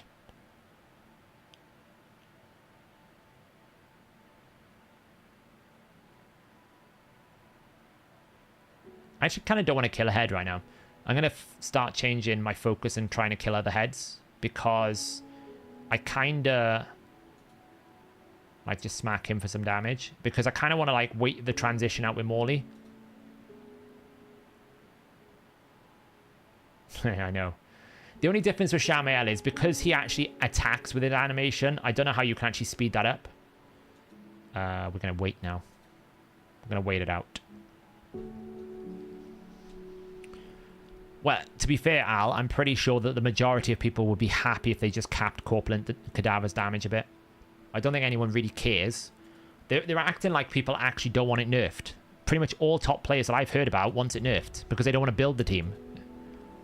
But they're having to build it because they have no choice. But they don't actually want it. Hey, Jack. Welcome, welcome. How's it going? How is your Monday? Why aren't I using Gnut's A2? Because Gnut is in Reflex. Gnut's damage is all with A3. So I want to maximize A3 uptime as much as I can. And I don't want the counterattack to go into bad targets. Like, I'm holding it at the moment because Morley's going to get consumed. And I don't really want to kill a head at the moment. I'm waiting for the rotation. I'm just nerfing my damage a little bit because I just want Morley to be eaten, and then I can get her out. Then we can carry on, because if we get a if we kill this poison head right now, and Morley comes out and is eaten at the time, but then we don't have a provoke and it could wipe the run. So I'm just waiting. I'm basically waiting at the moment. The Torment head is not helping.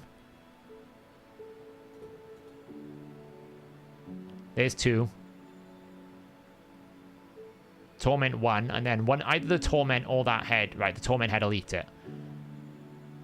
So that should be good.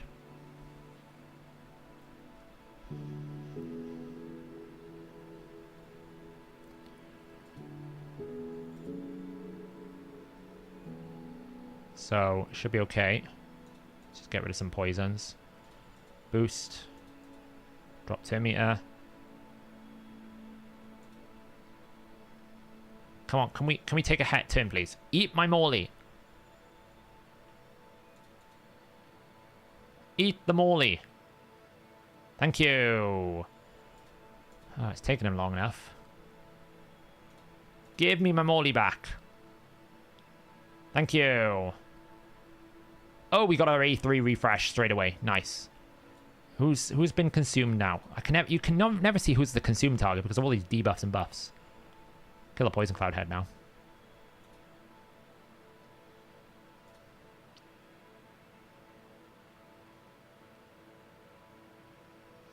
So I didn't hear from you, answer, but what would be the minimum crit damage attack to be relevant somewhere like Sand Devil? 70% crit rate. Something like 5.5 to 6k attack, 250% crit damage is relevant.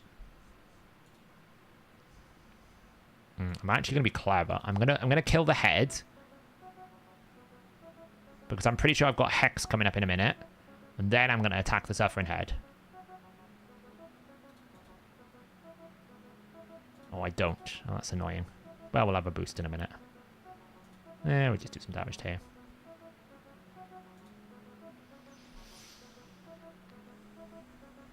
You can kind of predict because it's whichever head doesn't have an actual ability in the next turn.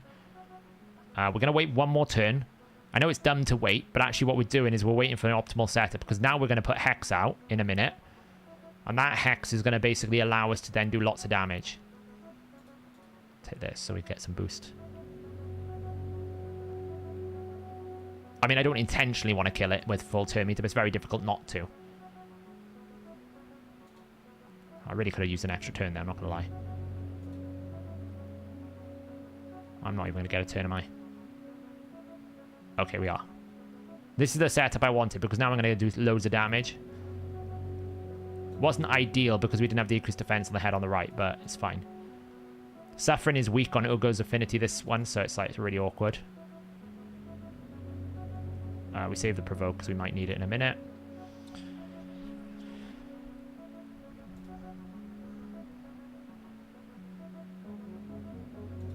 One more proc out of that. Okay, what are we going to get? Mischief. Alright then.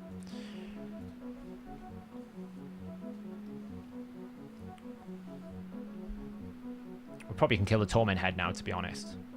Get another dead head going.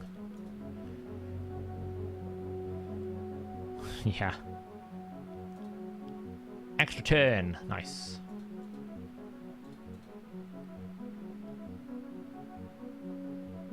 We don't need to provoke, so we carry on. Oh, I probably should have A3 there, though, for the buff. It's alright, though. We're gonna...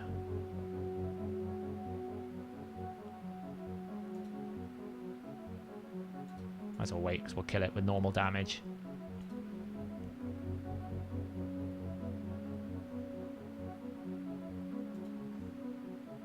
Why not? Why not? Pump some damage. Get rid of the Provoke. Okay, that's put another Provoke up on my champion. Not ideal. Boost. Oh, I should have cleansed. I was an idiot.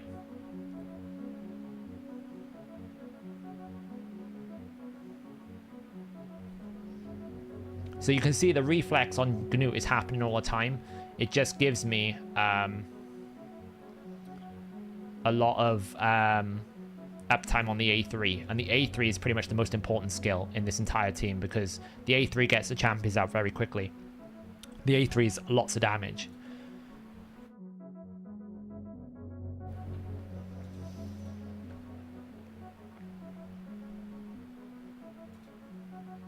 So, do you have a head that you hate the most? I do find Mischief is the most problematic, because if you haven't got a good control of the Mischief head, it just ruins your run.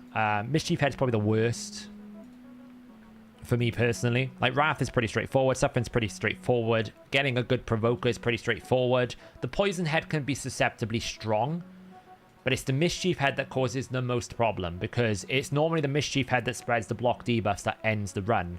Right, it's that setup that normally causes problems. It's not the other way around. Why am I using it when it's not out? Because I want the Mischief head to target her. So I'm using the Reflect buff to make sure Mischief head targets her to give me turn meter boost.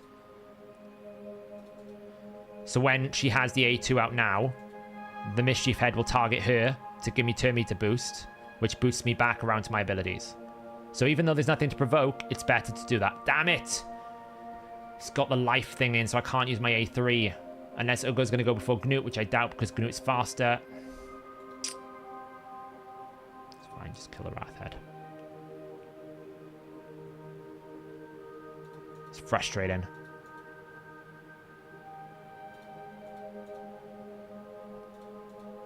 Cleanse it all out. Kill the Wrath head off. What are we going to get? Provoke head. Okay. Kill the Wrath head. Thank you. We need to get back onto Knut's A3 because I didn't notice Shamael's about to be eaten. So we are in a risky situation here right now.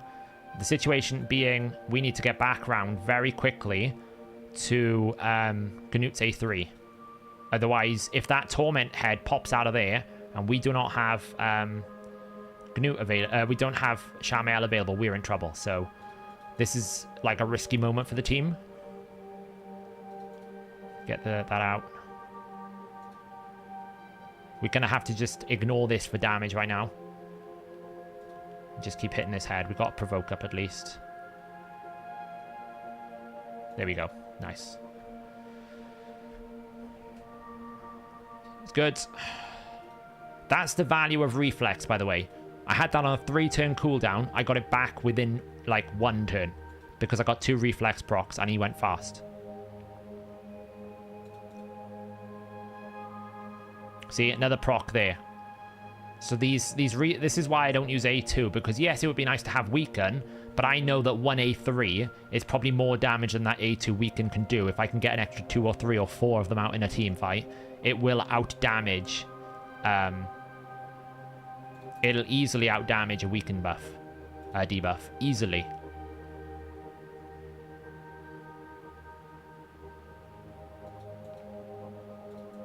Just want to get some control a little bit here.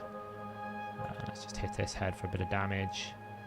84 million. We're getting close to my 100 million target, which is what I wanted this team to achieve. Ah, I missed the hex there. It's dumb. The end of the world. Let's just heal up. Provoke.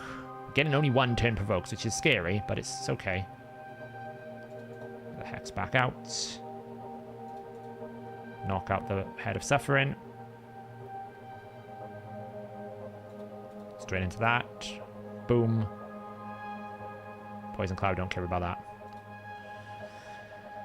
Yeah, this is why Knut is just a monster. Like, he's not an AoE max HP nuke, but that's actually better because you can actually easily build him. That's the thing about Knut on Hydra. You don't need to build him so aggressively like you do AoE, like AoE max HP nukes. Like Acrisia, everyone says Acrisia is really good, but you've got to remember, her multipliers are actually quite low. So you actually have to build a very reasonable build team on her. You can't just plug and play with Acrisia. She does require a bit of a build to hit her. If you want to hit the damage caps, right? Obviously, you don't have to hit the damage caps, but if you want to hit the damage caps, that's what you have to need to do. I really need to check her resistance levels after this because she seems to be like getting her buffs and stuff stolen a bit too much for my liking. So, what's the best set for Acrisia? Probably Relentless. Acrisia just needs turns. She does need damage reduction because she has a passive that reduces AoE damage. It just makes her insanely strong. So you just want to take turns with Acrisia. So, boof, boof, boof. I probably should have saved that for Ugo, but it's alright. I probably should have saved that for Ugo, but it's alright. I'm sure we'll get back around to it in time.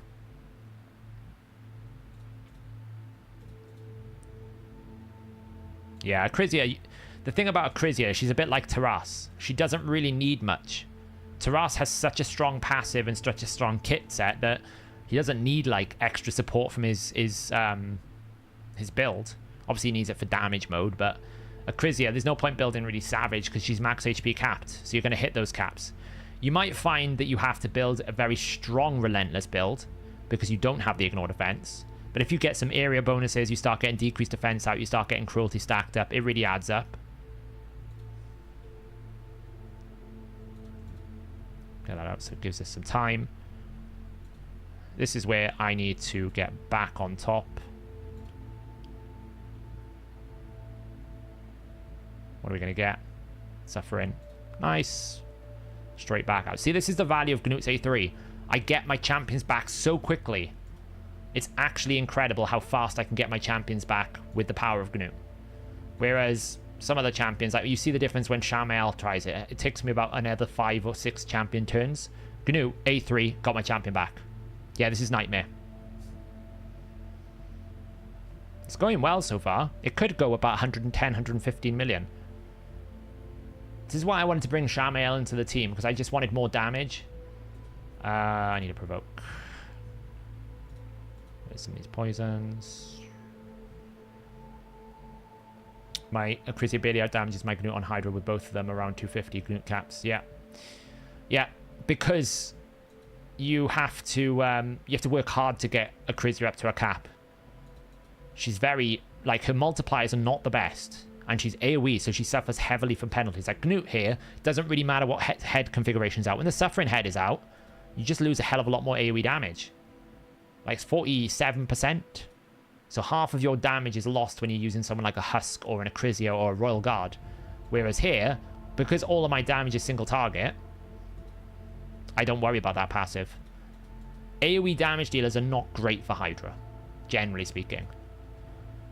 That's why for Night Revenants, when I'm doing the Night Rev Hydra, I'm actually really happy that I've got Night Revenants, because I don't have any AoE damage dealers. I basically just have Whisper, Franox, Faceless, which is ideal for hard, because I can basically just burst heads really hard.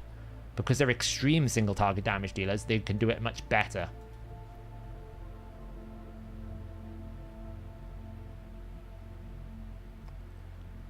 Is there a reason for Gnut in Reflex over Relentless? My personal opinion is if you're only using one active ability, Reflex is greater in terms of power than Relentless.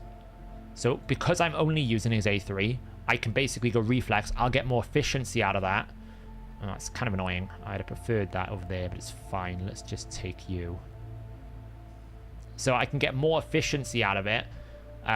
Because it'll happen more often than Relentless, because it's a 40% chance. If I was to use his A2, I would much prefer Relentless over Reflex, right? Because I'm using two active abilities, so therefore I'm halving the efficiency, essentially. Because now I'm actually dividing the odds that it could reset A2 instead of A3. But on A3, it pretty much turns A3 into, like, available much more often. So that's why I'm using Reflex over Relentless on him. I haven't rebuilt Necmo in a very long time. Probably not. I probably didn't even realize he's got Blood Shield. I don't really know why he's in Blood Shield. What difficulty is this? This is Nightmare. My clan's going to love me for this, because this is great key damage. I don't need that for a while.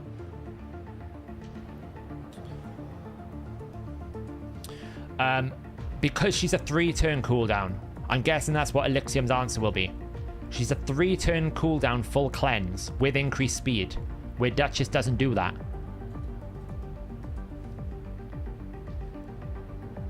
Duchess's biggest problem in Hydra is she's a 4-turn cooldown, which means you just don't get consistency without a buff extender. You have to almost pair with like a Krisk or Godseeker in area, otherwise you're just never going to get the reliability out of it. You'll be outrunning the Veil buff too quickly.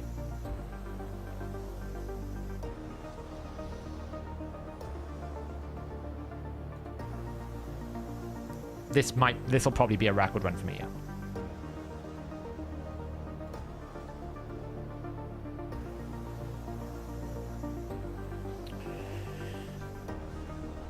She also has a passive where she puts Veils out on people all the time, which is really strong as well. Like, Duchess is a pretty good base, a good foundation, but she's not really, like, a specialist in things, whereas Elva will give you more pace. It'll give you better cleansing. It gives you more consistency. You also have a pretty good revive with her. Gotta remember, like, Duchess is great, but Duchess's revive kind of sucks. Oh, I actually have to wait one turn here. This... I'm gonna have to do this. Otherwise, I lose my Mythrala. We are in trouble. We might lose Mythrala here. Because if that dude doesn't come out of there, it's going to be instant fail. Because it's going to extra turn on me. So I have to... The Poison Cloud here is a disaster. We might be in trouble here. I might be able to get through it, because Hex will bypass it. Oh, I should have Hexed... I should have A3'd the Head of Decay and Hexed across, because Hex would bypass it. Probably made a mistake here, but if I can get lucky, maybe. I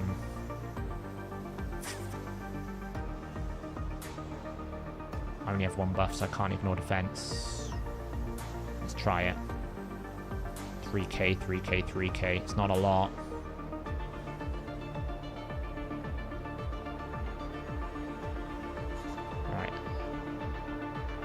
I need to turn meter boost, like.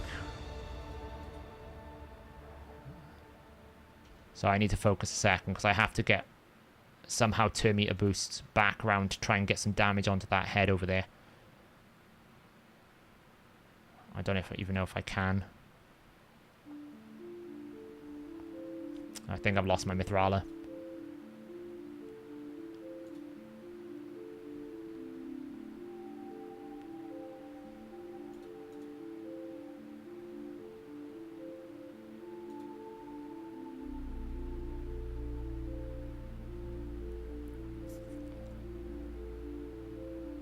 Ah! Come on, come on. No. Alright, Mithrala's gone. That was an awkward timing, and it's all about this rotation because Ugo's weak affinity, so Poison Cloud got on, which meant I couldn't get it straight out with Gnut. It sucks, but it's not the end of the world. I couldn't get the block debuffs out. So there goes the record run. It was close. But maybe we get to like 105 now. But not a lot. Because Gnut's just... we might as well just hold this now.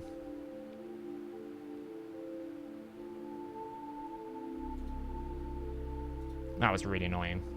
I made a mistake, actually. I should have A3'd the head of Blight to basically reflect the hex across to the suffering head that was under Mischief. That was under Poison Cloud. I shouldn't have tried to take on the Poison Cloud head directly. It was a bit of a mistake. But it's fine. It is what it is. I'm going to have to provoke first, then. I'm probably going to revive first, actually. Get back around in time I will.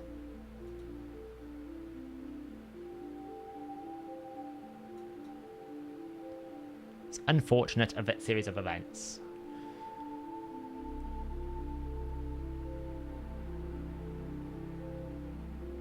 Oh, come on, Shamael. Shamael, stop it. I'm saving it because Nekron's about to be eaten. Yeah, I probably need to look at all my blessings set up for this team now. I really don't like having Brimstone on an AoE champ, so it'd have to be on someone like Morley. If I was to do it.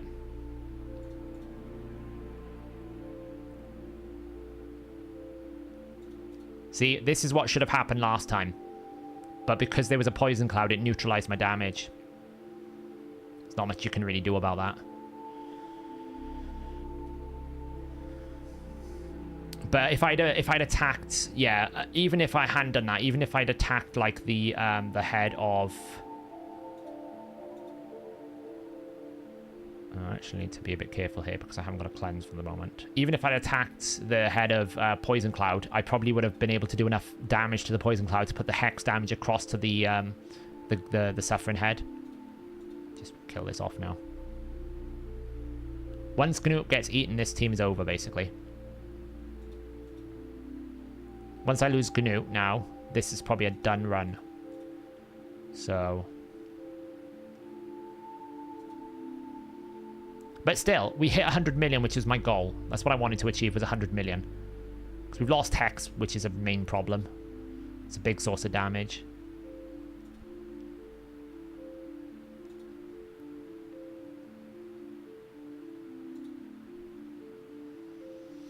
Does Affinity Break go through Poison Cloud? No, you force it. It forces it. It would help for there. It was just bad RNG.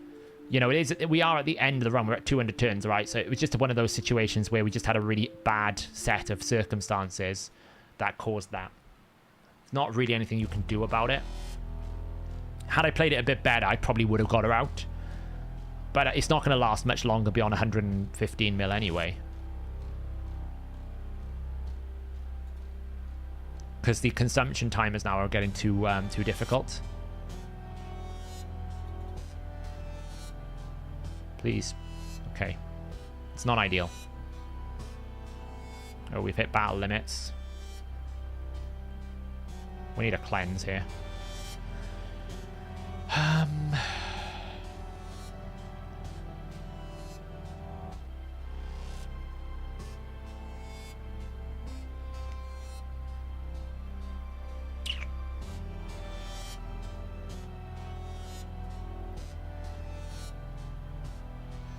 Wait one more turn.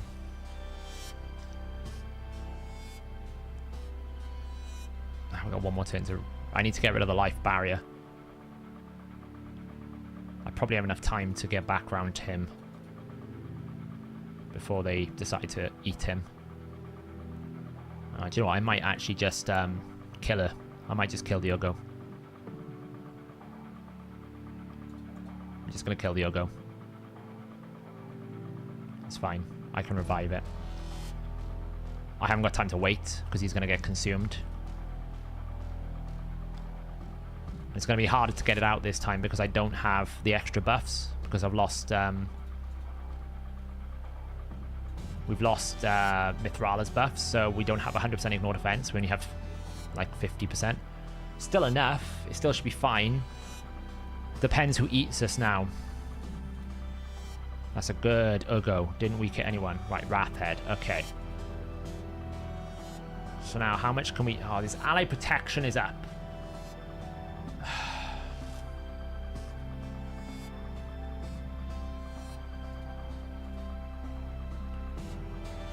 I can't kill it with that. I can't use the A2 until ally protection's gone.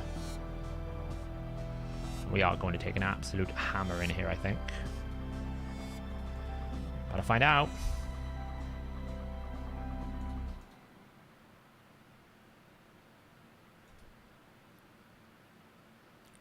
Can we get Knut out? In today's episode of Can We Save the Dwarf? Let's just do that. Should use that A2. Yeah, I could have done. Should be alright, though.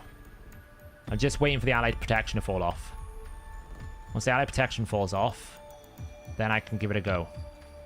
We'll have one turn at it, basically.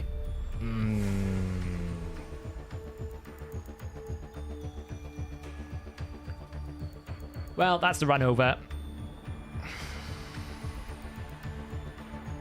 Pretty much, the run is over. One shot. There we go.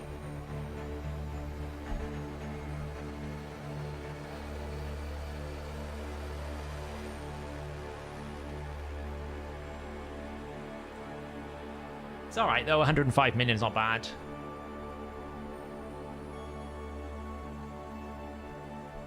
Yeah, but I got Relentless, haven't I, Dimitra? So Nekmathar would have taken up like an extra 100 turns. Honestly, we probably lost 10, 15 million by losing Mythrala. If Mythrala was still there, then we're getting Chamael ignore defenses, but... You know, Gnut is the king of the roost. What you got to understand as well is Gnut is probably about 10 million of Mithrala's damage because of Hex. So Gnut is actually probably about 10 million of Mithrala's damage.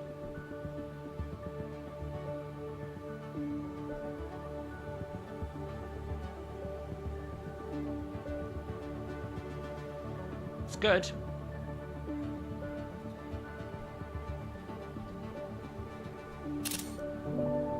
It's good. But, like, you guys that you're running yours, how much is Gnut's damage in your teams?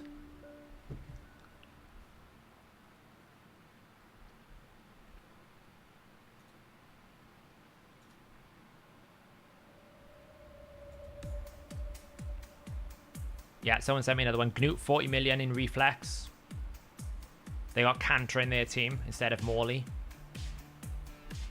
Where's the extra damage coming from? Bit more damage from Nekmathar because of Brimstone, I guess.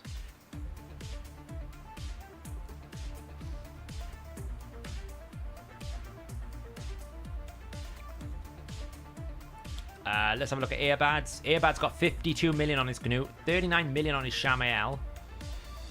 Got his Cantor out. I'm not entirely sure how. Probably because he's got Weaken coming out from Cantor. I mean, I haven't tried just slotting in my Cantor over Morley here, to be honest. That could even work.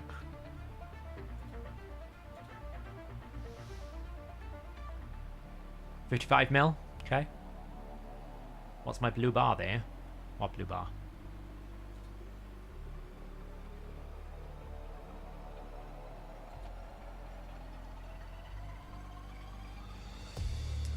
Yeah, Gnut was an unmissable one. No, to be honest, Mithrala's giving me a lot more stability, I think, Shooter. That's what I was finding. We dropped Mitaki for Mythrala because it gave Shamael more buffs, and it also meant that we had more stability. We do lose 2 meter boost to Morley, yeah. But what we would get with Kantra is weaken. We'd get decreased accuracy. We'd get a backup block buffs, so that if the weak hits were happening on Ugo, we would have had that. We have the ability to buff strip with the A1, so there's a lot of utility. It's interesting. I might run next week with Kantra to see how Kantra does as a comparison. But this 424 is a big deal, right? It's just going to mean I can take it a bit easier on the other teams. Kantra versus Islin. Probably Islin. But it's affinity specific. Yeah, like Shooter's team here. That's kind of cheating. Shooter. Cheating. I don't even know how you did so much damage here. It's crazy. I mean, the Tuhanarak is kind of giving you a solution, I guess. Like, this is a thing. Your team, Shooter, Tuhanarak's giving you the stability that I don't have. I mean, you haven't even got you're using Kantra's Provoke. So where's the sub? So you're dropping Ugo for Tuhanarak. Yeah, so Tuhanarak's giving you that block buffs. Mythrala is replacing... Who's Mythrala replacing? So Tuhanarak replaces Ugo.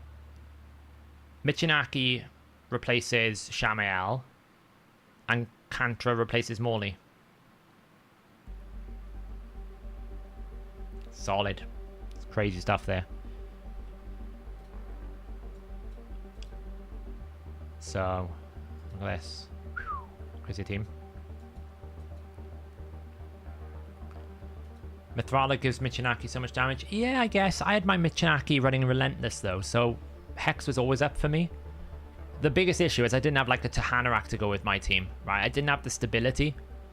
Whereas you can basically, with Tuhanarak, get yourself increased defense, debuff spreading, block buffs, increased speed, right? You get a lot with Tuhanarak, I guess.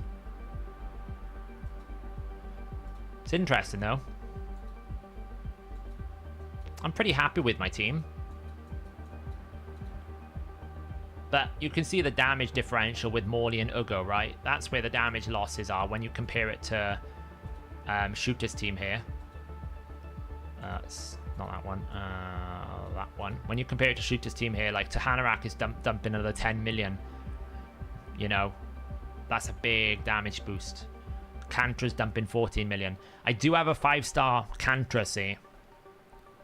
I do have a 5-star Kantra. So that could be something to look for in the future. Now, what did I run for my brutal team? I can't remember what I was running for my hard team.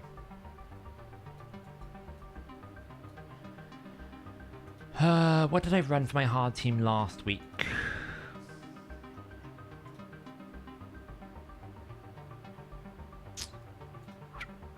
Give me a second, guys. I'm going to check something.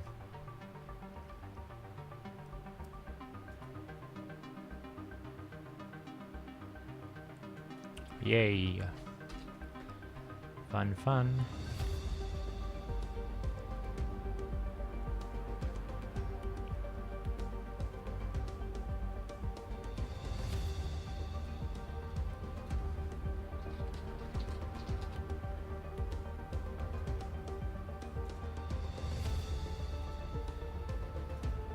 Just gotta fix something on the website.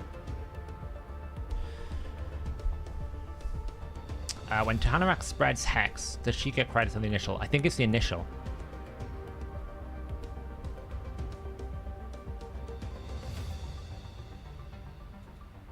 I think it's the initial.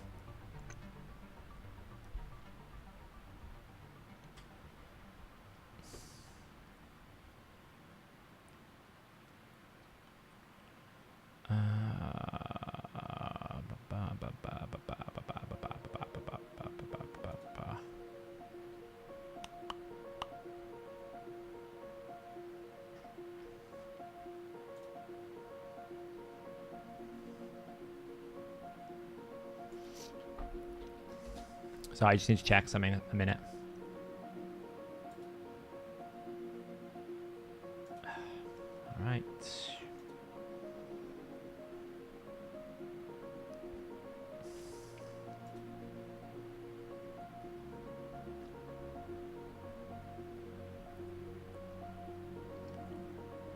Oh, no. What am I doing? What am I doing?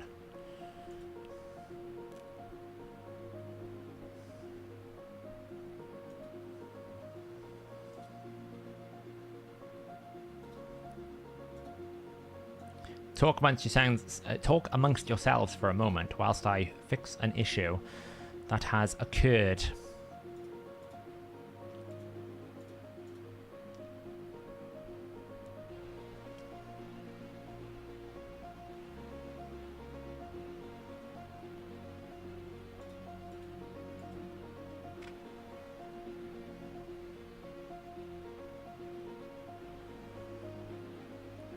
I would open your voids on a ×2, but if you're at mercy for voids, I would wait for a ×10 that's going to be appropriate. You know, a Siffy ×10 is pretty good.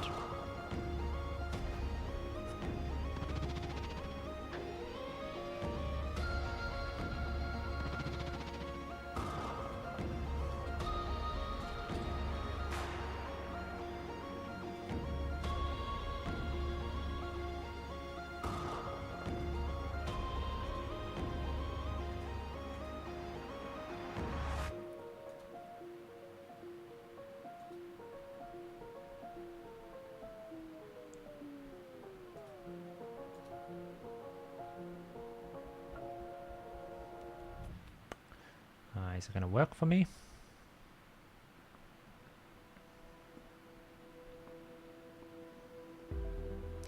It's the question of the day.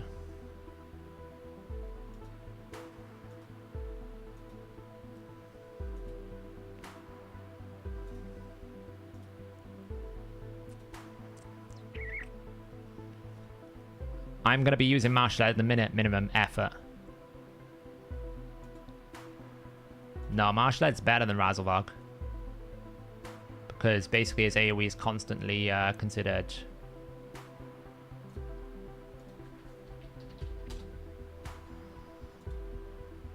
Because his AoE is considered single target, it's stronger.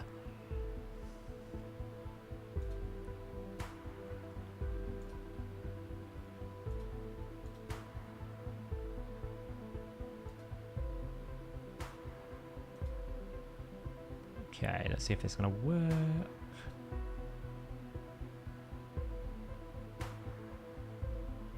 Go. Job's good. Let's just make sure that widgets has stayed the same. Yes, nice.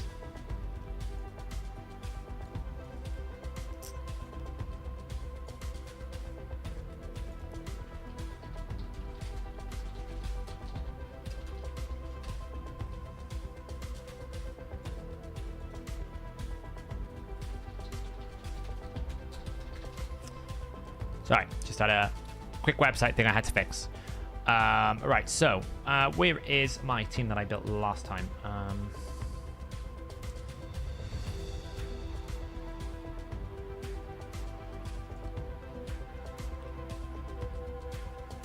There it is. So last time we had this team here. And we took our attack. We left instance here. We took our Theodore. We ran this. We ran. Who did we run? Who did we run? We ran this dude, and we ran. Where is she? There. But what I just need to do quickly is go and check my third Shamael to make sure he actually has gear, which he does not, but he has enough. He will do the job. Okay.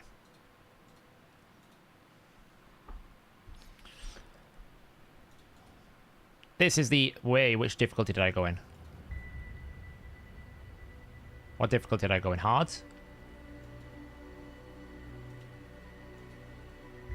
Yes, hard. I want hard. I think it's like the 16th, so like in 6 days' time. It's towards the end of the competition. Uko is weak affinity, which is annoying.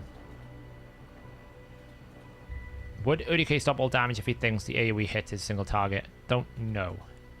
That's an honest answer.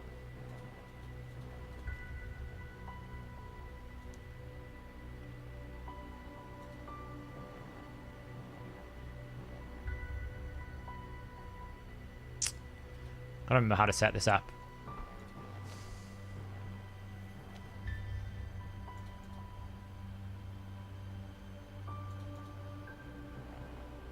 That's what I needed. 2 extra turns. Decrease defense. There we go. I needed the extra turn. And then the boost should give me Provoke. Nice. And then we can AoE. Oh, I should have... It doesn't really matter. I can pick anyone for that. Brimstone. And now we can start the damage. Ideally, we just want Torment to pop as quickly as we can. There's no Hex in this team. It's a terrible team. It's an absolute, like, god-awful team.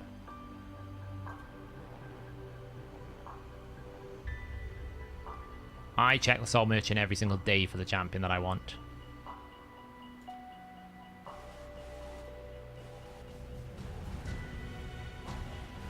Working hard on IG, trying to find a usable glove chest for Delion and Cursor. Yeah.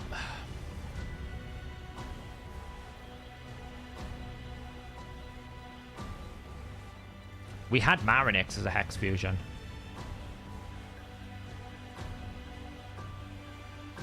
I mean, I could probably let this go full auto if I'm being honest, but...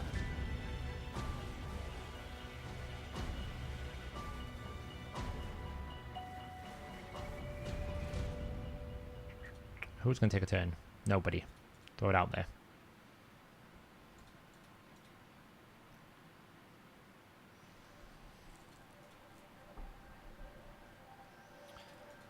Let's get started. This doesn't have increased attack, which kind of sucks. Hence why I said this is a terrible team. But, you know, needs must. I don't know, really. Delion is pretty good for block buffs, yeah. I could do, but then I also lose AoE decrease attack. I don't have my Wukong built for damage either, so it's like he's good, but there's also consequences to using him. Whereas this is pretty like, you know, I can basically smash this for some damage. You know, he doesn't have decreased attack, but it's not really the end of the world.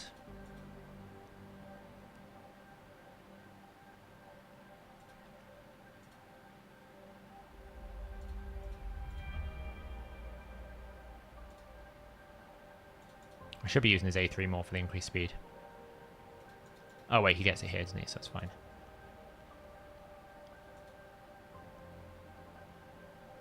I've got to make use of my +2 mash lead somewhere, right? Hey, Martin.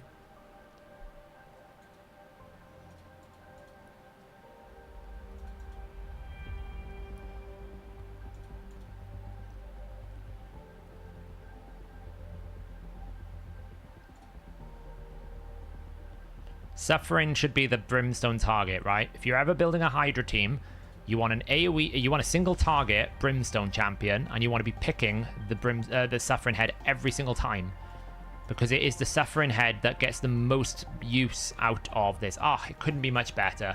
Come on then, let's go. You're about to witness the Masher Lead. Still a solid Hydra champion for this.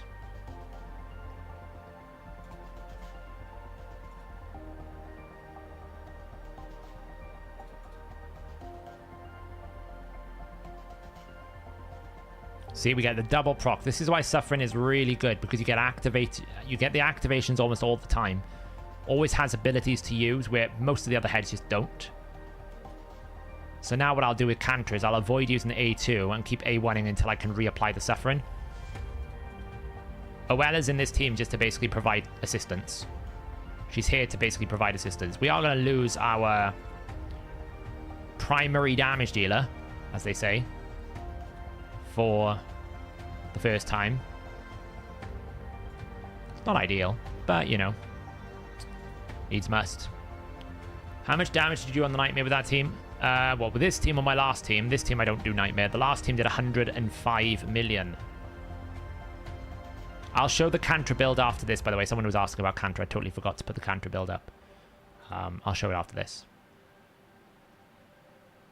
Okay, so we've got our first consumption. But the nice thing about this team is I misclicked. Burns.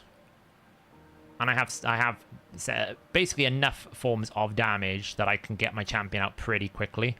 Like here, for example, I'm still going to keep hitting the Suffering Head until that comes out. That'll give me a big boost of damage.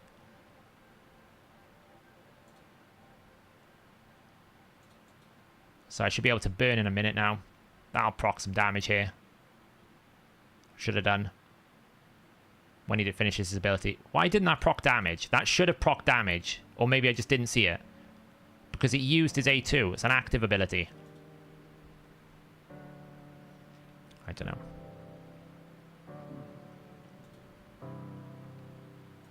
Maybe I didn't see it. No, I didn't. I actually have very few blessings on my Nightmare team, to be fair.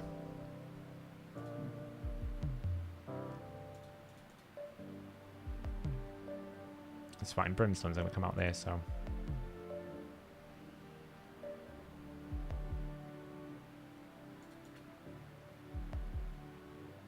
It kind of, like, a little bit, it kind of sucks that when this head is respawned, Ukko can't do anything.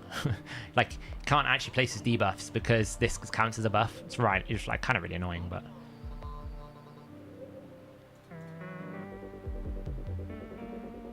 Can we, like, get my salad out, please? You're consuming all my damage. Salad.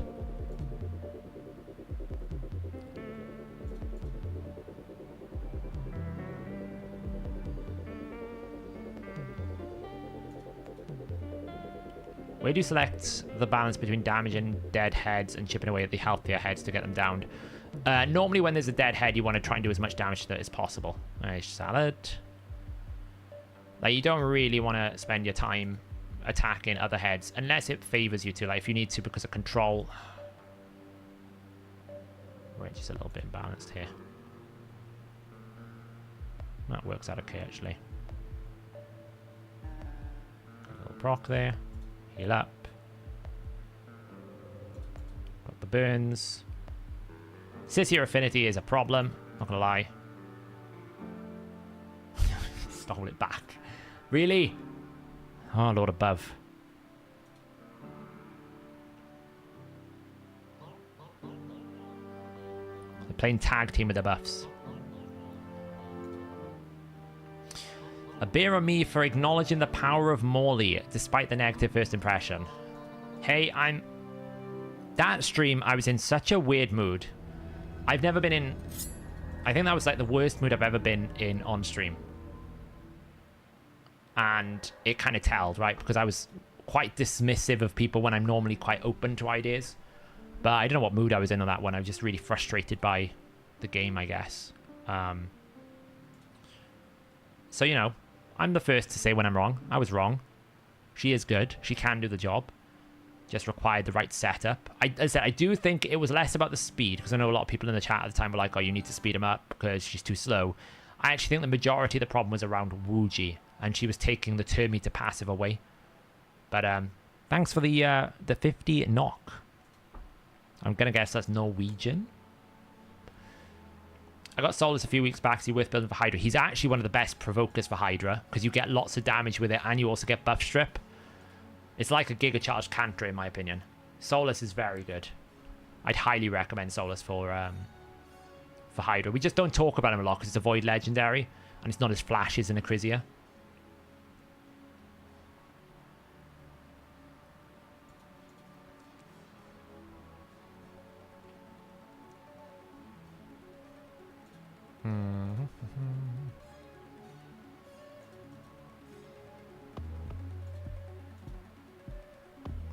You know what's going to happen? He's going to steal his continuous heals back in a minute, isn't he? It's going to happen. Because Ukko is weak affinity. There he goes. Oh, we resisted. That's good. Because I've got about 1 billion continuous heals. So here's the thing, guys. You know, Awella being a good healer, well, we kind of overdid it a little bit. I'm not sure we've got enough continuous heals. Okay, we've got 1, 2, 3, 4, 5, 6, 7, 8 continuous heals. What's that in heat percentage? Let's have a look. 8 times 15. That's 120% healing per turn. Crazy, right? Maybe I've overdone that a little bit. You know what's going to happen now, though? All those buffs are going to get healed. Oh, we've lost them, though. Thank God. Only 120%, exactly.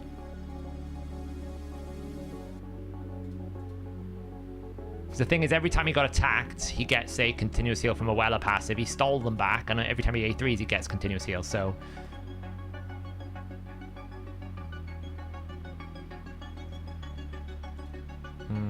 You're going to do something, so you can have Brimstone in a minute. Is it possible to run Serum Hydra effectively? I mean, conceptually, yes, because you've got an AoE weaken with good single target damage. But in reality, probably not the best option because, you know, she's still going to suffer the same problem. And do you really want to be losing your buffs in Hydra? You don't really care for it in waves, but in kind of like normal Hydra, you don't really want to lose it your buffs. So that's the downside, is she will buff strip you away. But as a weaken and an A1 champion, if you've got a high awakening, like my Seer would probably rack heads in like low tier.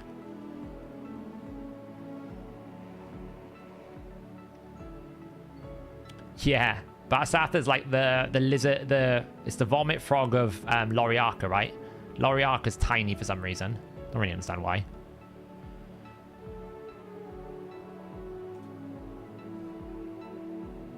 I do think if I can somehow build in some increased attack into this team, we'd be pumping more damage. But it's, you know, it's for what it is, this is a good team. It's basically my third team just to get through hard.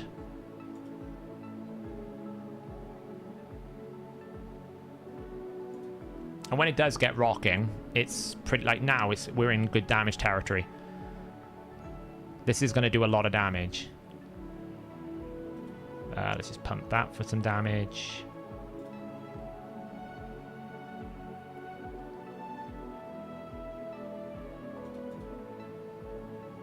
Why are we listening to the Europa heal him? That sounds awful. Burn.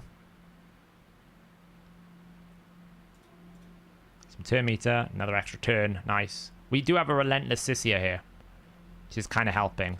Because we get another burn. That should give us an extra turn. She weak hit. Damn you, Sissia, with your weak hitting. This is like probably what I would say the most perfect setup for Mashalette. 1 Torment Head alive, 3 dead heads. Like, you can't get much better than this, can it?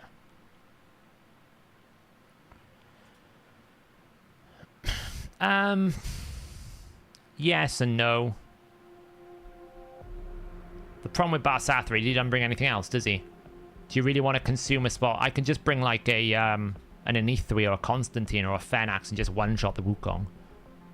Wukong is built in 2 ways. Either super fast and squishy or super fast and super high damage and squishy. So if I just basically target the Wukong and kill him in 1 shot, then he's not really a problem, is he?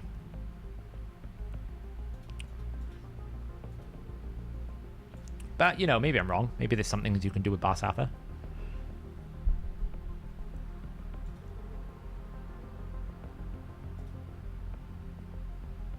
Okay, we're back up and running. Oh.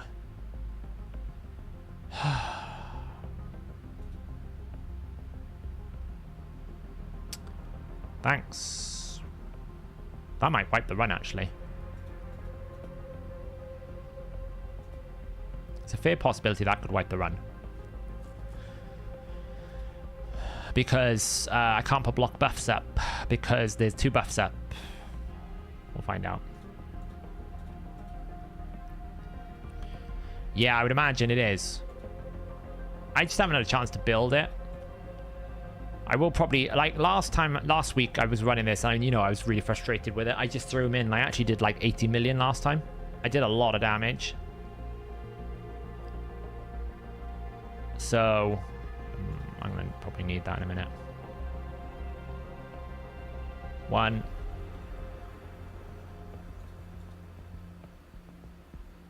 Bit of poisons. Well, if I can get increased attack with Hex, this team is like flying, basically. But it's like, where do I get the increased attack? I probably would have to drop Awella for someone else.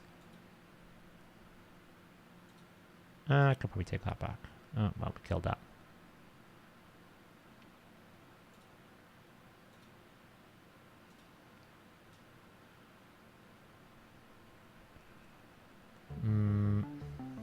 We're gonna wait. Uh-oh. Oh, that was what I was worried about. Okay, it's fine. It's fine.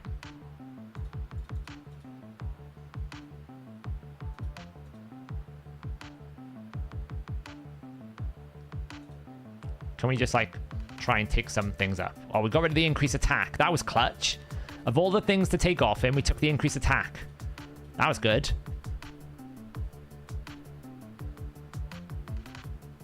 I actually kind of want Shamael to die right now. If you can reset the... There we go. Now we revive everyone. And heal them back up. That was actually kind of clutch, really. Try and take some more buffs away. Now we can get back up. There we go. We're all right. Hey, YST. Fancy meeting you here. What are you up to? You seem like a really good, cool content creator. So you've subbed. You've only now just subbed? Where's my unsub button? I'm going to unsub from you. That's terrible behavior. Scartosis could sub in. Yeah, but you got to remember, Awella's giving me lots of passive continuous heals all the time. So I can run my champions really squishy because I'm constantly getting continuous heals.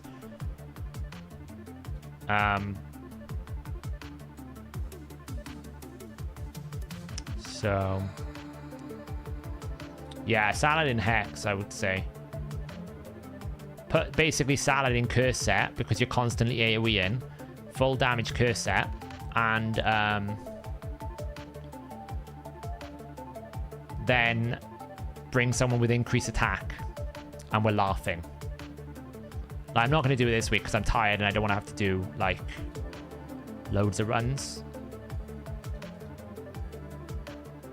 Like, what did I get? I got 105 million damage, so that would have given me 420. So to get my top key, I need 230 million.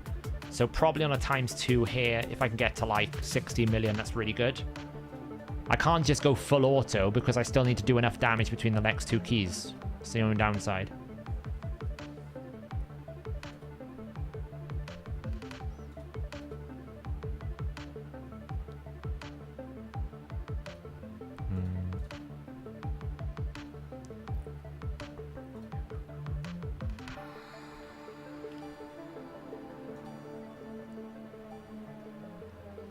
But, yeah, I probably need to hit like 50 million on this key. That'd give me 100 million, which would leave me with 130 left on the last 3, which is 43, give or take.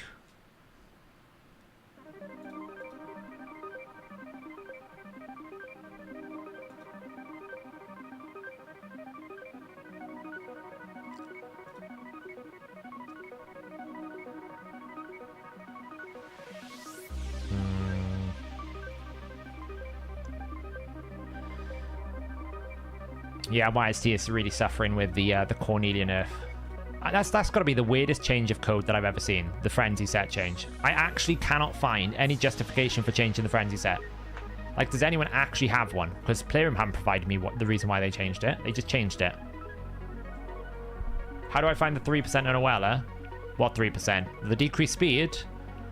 Awella's not even booked. I'm not even sure Awella has accuracy. Awella's in here as a bot with A3. Awella's here for increased resistance, for increased healing. Unless you mean the increased resistance getting stolen. If so, it doesn't matter because I can steal it back with Cantra because of the difficulty that I'm on. I wouldn't do it on a higher difficulty. It's much riskier. What did they change about Frenzy? Frenzy used to be every time you lost HP, you gained turn meter. And it's something like 5% turn meter for every... I think it was 10% turn meter for every 5% HP you lost. Which is like really, really good. And they've now changed it to like every time you get a debuff, you get 5% turn meter. Which is dumb. Because it's like, it not only did it nerf the amount of turn meter you got, it nerfed the viability of you actually being able to apply it. Because how many times are you going to lose, like, are you going to get 10 debuffs? You're not. Whereas you might have lost half your HP a lot. So they just nerfed the viability of it.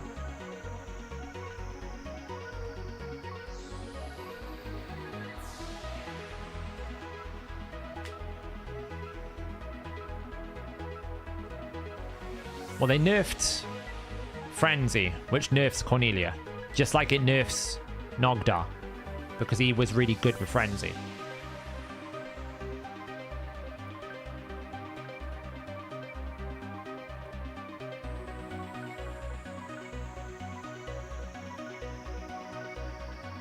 Yeah, it's almost like they buffed Nogdar, and they were like, oh, this is too strong, we better nerf, nerf Frenzy. And I'm like, well, that didn't help.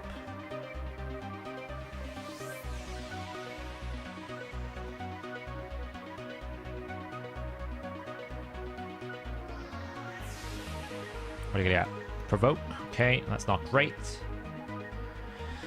We need to get debuffs out there yesterday. So there's the burn. Should get an extra turn. There's 2 more. Okay, didn't get the weekend. That's fine.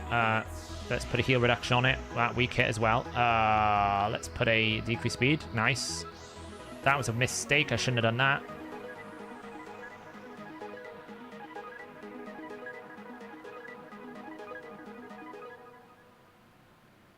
I think we're gonna have a cleanse. I don't know if there's anything I can really do about this.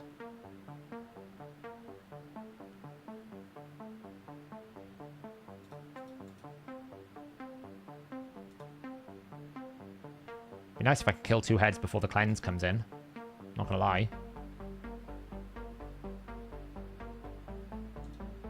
There's a boost. Maybe I get back around to it.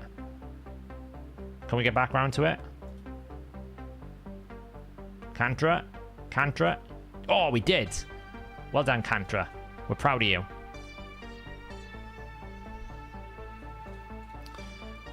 So we were winning Clash with someone on second place, put a 4, but there you go. Why? That's why they need to fix Corpulent Cadaver, because everything looks great, and then all of a sudden 4 billion, boom, it's done.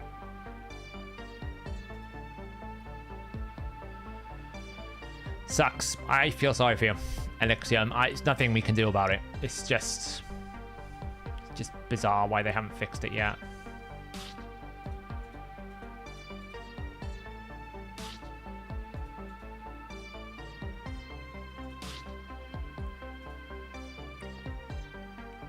The problem is, the sooner they get around to the reality that there is no fix other than a nerf. How did I land decreased defense and weaken? Oh, it's at least 2 enemies. Cool. The sooner they get around to the realization that there is no fix other than to nerf it, the better. Because the longer they take, the worse it's going to get. Because now we have to spend all this time waiting for them to figure out that they're going to have to nerf it. You know, I appreciate they're trying to make the effort not to nerf a champion, but there is no solution. Someone's got to get nerfed. Whether it be Brogni, which would probably upset a lot more people, or the Corpulent Cadaver. Someone's going to have to take a nerf somewhere. Because it physically just can't remain the same, you know?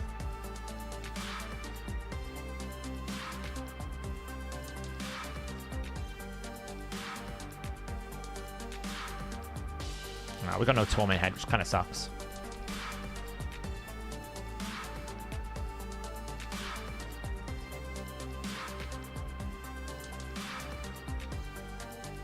The nice thing with this team is we just naturally get champions out of consumption so fast. Ooh, that was a big hit. Oof. That was nasty. No more protection for you. Don't worry, Oella's here with a mighty big heal.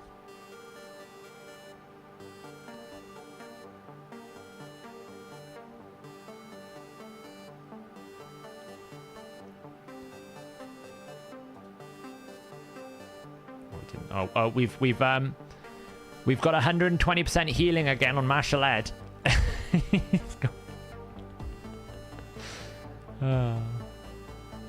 Imagine if the Mischief head stole all those continuous heals. Just think. That would be awkward.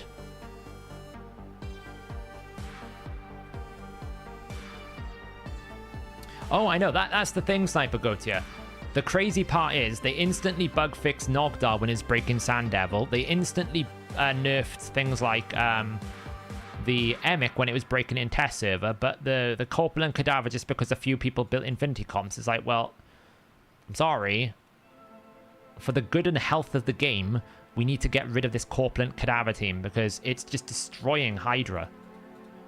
Now that people have figured out, you know, the thing is, people probably knew about it before, but it was rather irrelevant because you didn't really care about doing more than the minimum, right? You just wanted to one key. Cool. If it got probably, some people probably had if it one keyed really fast, but now that it's competitive, people are like, well, I'm going to build it now because I can do 10 billion blimming damage in one turn. Any use case for Emic and Hydra? I think so. He's pretty good for a like a basically a tanky renegade, right?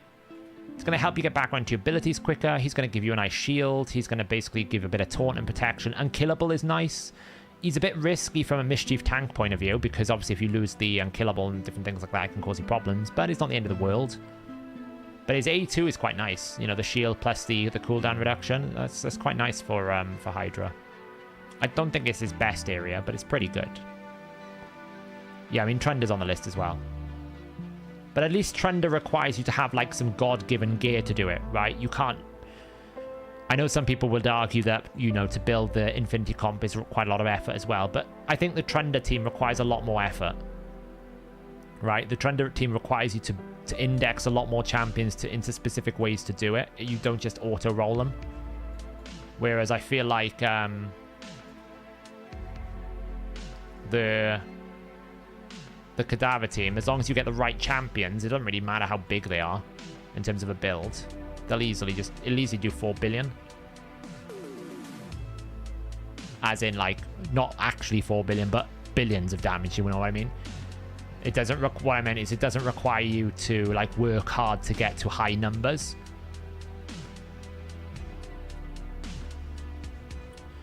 What are your opinions on the Mythic Champions? They look cool. I like the concept of Mythic Champions. I think they need to be more accessible, but I like the concept of Mythic Champions.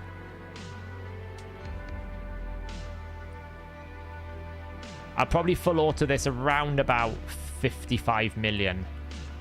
Because that'll give me probably enough, I think.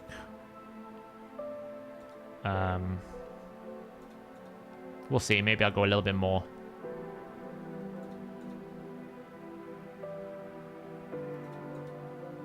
That cleanse wasn't nice. To get ourselves back into control here. Oh, that hurt.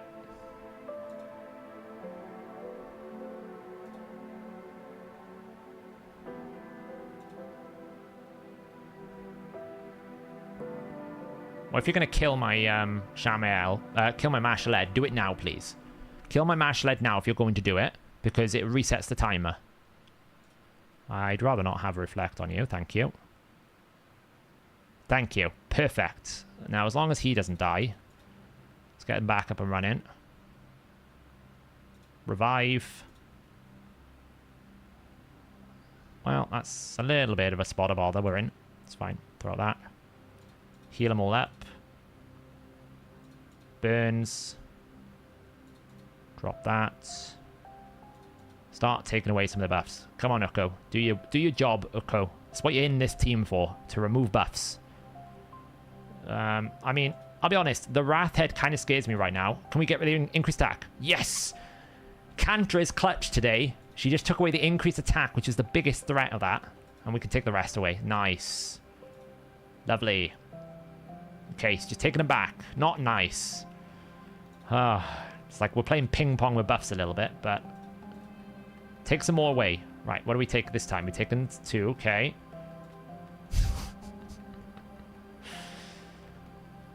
I would imagine this major content release has got to be either the next patch or the patch after. I can't imagine it'll be long. I actually think they've released Mythic Champions a month early because the champions were ready, but the content wasn't. So they were like, we'll just release the champions because we can sell them. Not realizing how much of a negative spiral it would have created. Because I think probably when we see the picture of what this new major content release is going to be, I feel like that might actually give context to the mythical champions, and it might not be so bad. I'm not going to come out and say it's going to be perfect and brilliant and everything's going to be corrected, but I think... Cantra. In one breath, you're saving me, and the other breath, you're causing me problems. Oh, they... Bring him back alive again. Kill this cleanse head. It's actually causing me problems. Heal everyone up.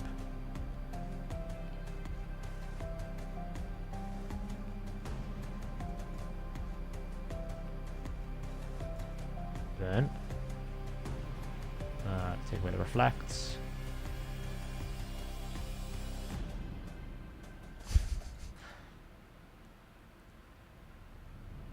Whoa, that was a big hit. We are in a spot of bother right now.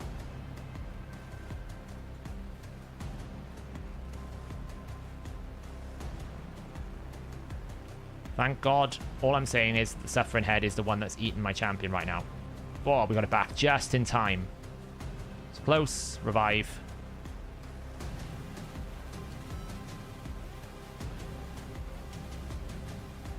Let's take away the protection.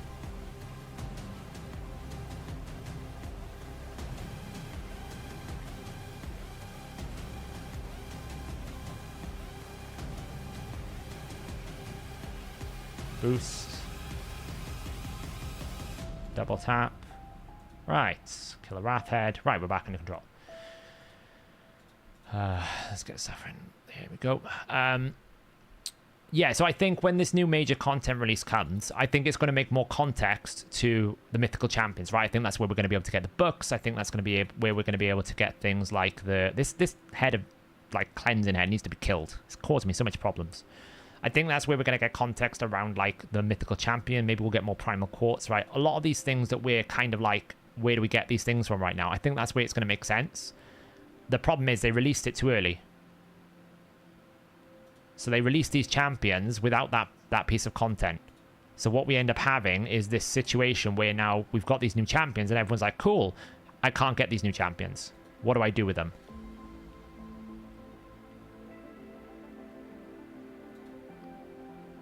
And then they've obviously overpriced the primal shards, which, you know, this is what they do.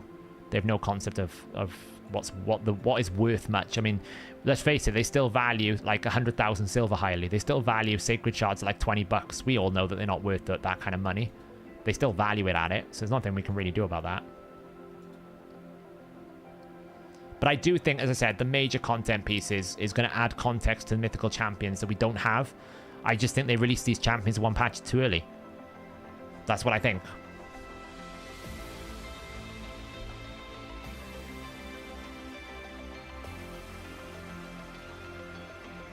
And that could be internal pressures from their stakeholders, or maybe they felt that the impact of the primal shards would be a soft introduction, or maybe they felt like people wouldn't be so like obsessed with them.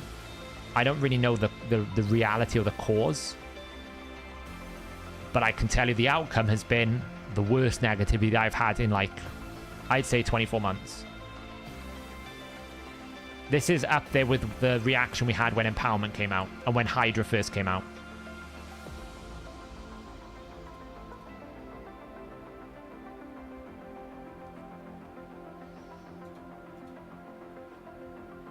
$50 million on hard so far. It's pretty good.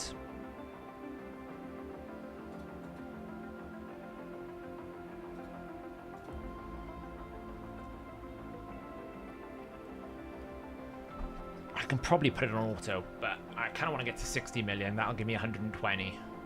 So that gives me only a need in for like 110.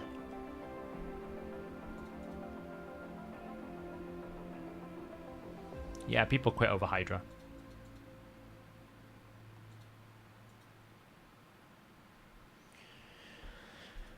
Not as much as Empowerment, probably. Empowerment caused a big uproar.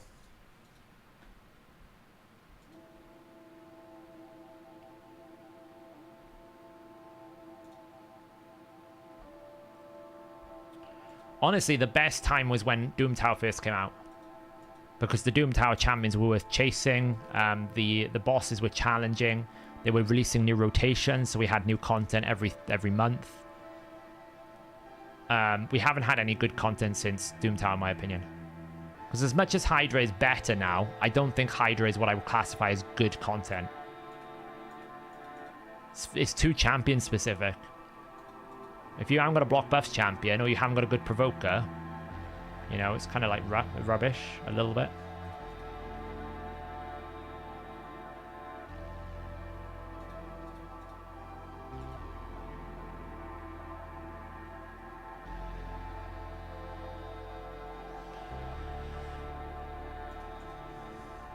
Yeah, basically the rotations were done every other month, weren't they?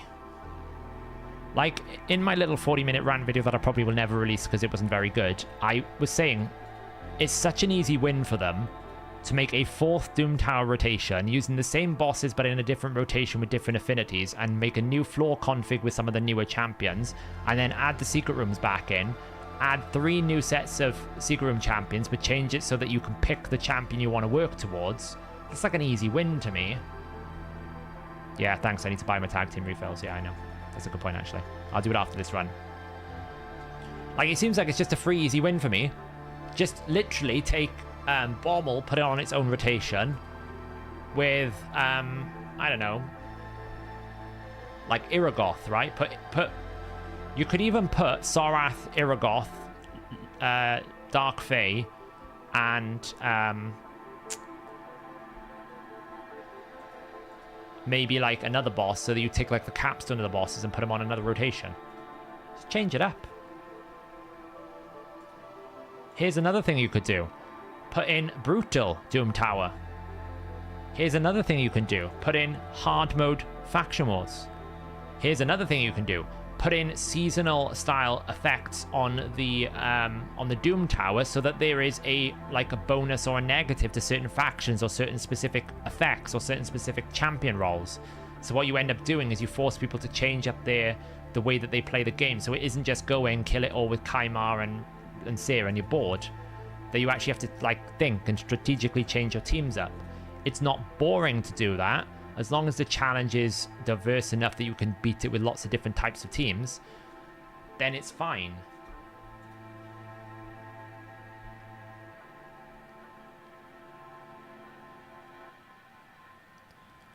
There's so many free, easy wins they could do to just appease the community and give people something to do. They're just incapable of seeing past their own, focus, maybe is the right word. Like, they don't seem capable of, understanding what the community would want or value.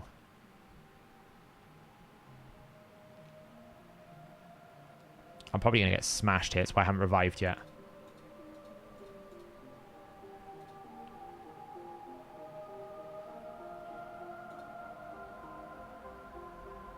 There you go. Now I'm going to revive.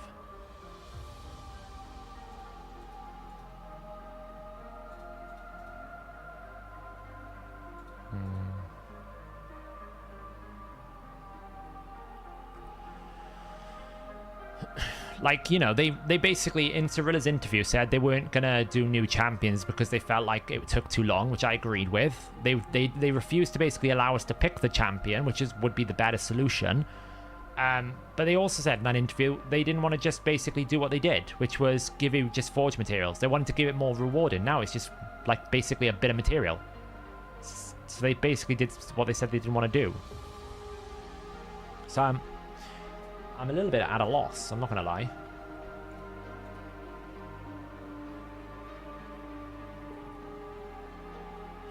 I don't know if it's greed. It's probably less greed and more hubris. I reckon if I'm an executive in that boardroom, they're sitting there going, well, we're dominant. Nobody can beat us, so we can just charge whatever we want. So where else are they going to go?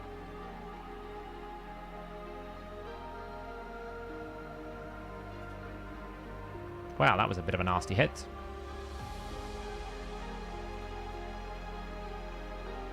Oh, God. This could be the end of the run. It should be fine as long as we get a revive going on here.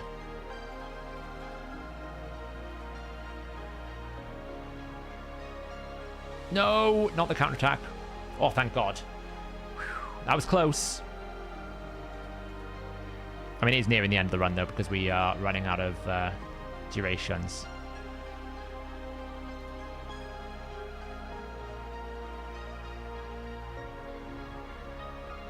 Kind of need a Weller back. She's my healer.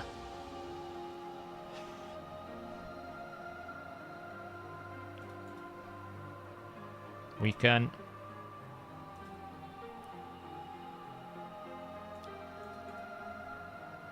Do me proud. Oh, she's back. Well done, Martial Ed. It looked ropey for a moment there. It really did. I thought we were done for. But we're probably alright now, because Owella's back in the game. Don't proc his pack. Please don't proc his thing. And once Owella's back in the game, then you know what happens. It's...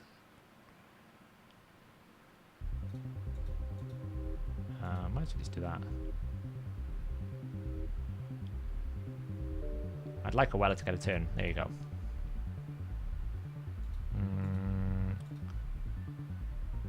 Brimstone. But yeah, as I said, I think it's probably, they look at it going, there's no competitors that can match us. We can pretty much do whatever the hell we want. What are they going to stop? Are they going to stop spending? They'll probably change tact if all of a sudden they notice their spending analytics is dropping considerably. But I'd imagine there's plenty of people that bought the primal shards. Right? Because otherwise they'd have dropped the sacred shard rates if there was plenty of people that wasn't buying the sacred shard rates, you know? So that tells me that there's plenty of people buying sacred shards at the price that they have it at, because otherwise they wouldn't charge that price, because they wouldn't offer a pack that nobody wants to buy.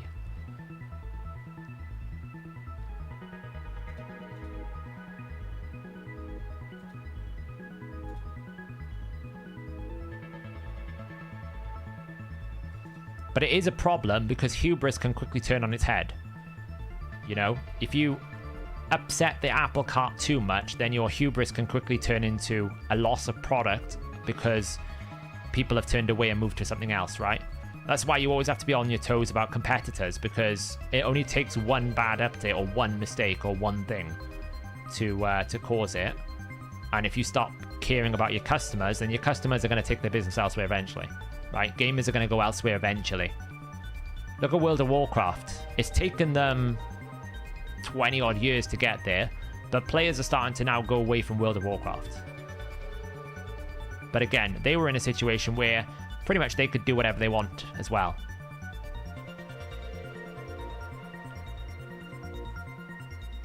I'm just gonna put on auto now.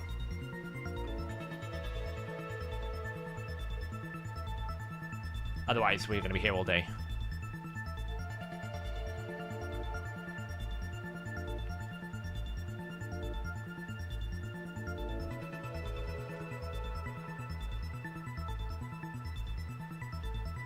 Was their prices ever reasonable? I mean, what is reasonable in gaming these days, you know?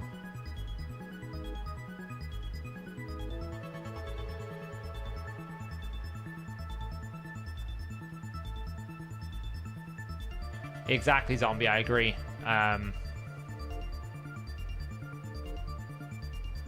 So what I was talking about the Doom Tower is making it features. So basically, for example, it's a bit like if you play Diablo 4 or Diablo 3, they used to do like not so much that Diablo 4, they had like nightmare keys, and what would happen is it would give you a bonus and then give you a penalty.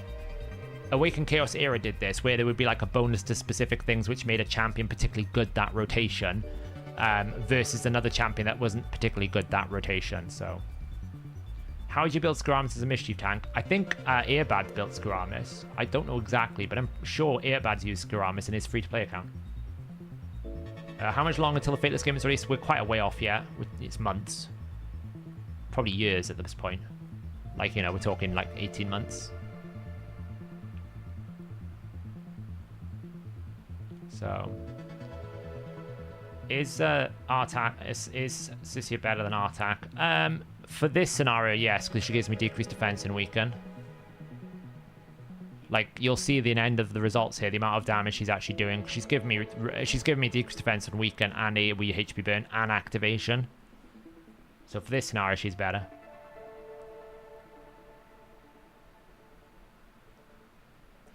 That sort of stuff, Dimitri. Yeah, basically, just give us different variations of existing content, so at least it's a little bit refreshed. So right now, it's just a bit like everything's a bit stale and boring, because essentially it's like, oh, well, we've beaten Dark Fae for the last 4 months back to back. So what am I learning? Absolutely nothing. Oh, I think the run's over now, by the way. Well, we might get away with it. We need the Shamael out of there, basically. Don't you just love the stupidity of Marshaled A3ing the Wrath Head when a champion's consumed, and not the head that's consumed the champion? Don't you just love that? That stupid AI. Amazing. How's the free-to-play going? It is on hiatus for a while. I haven't got time to play that free-to-play at the moment, so... When do I get alpha, beta access? A long time. Well, the problem with hard dungeons is not the challenge, it's the reward. You basically run hard dungeons and you walk away with 5-star mythical. It's not good enough. Hard dungeon should have increased the level of gear so you only got 6-star gear. So at least when I'm, you know, running dungeons, I'm getting stuff up from it. I could run 100 hard dungeons and basically get, like, what is it, 2 mythical pieces? 2? Like, I should be walking away from 100 runs with like 10 mythical pieces. Because the reason why I want to run hard mode dungeons is because I want mythical gear.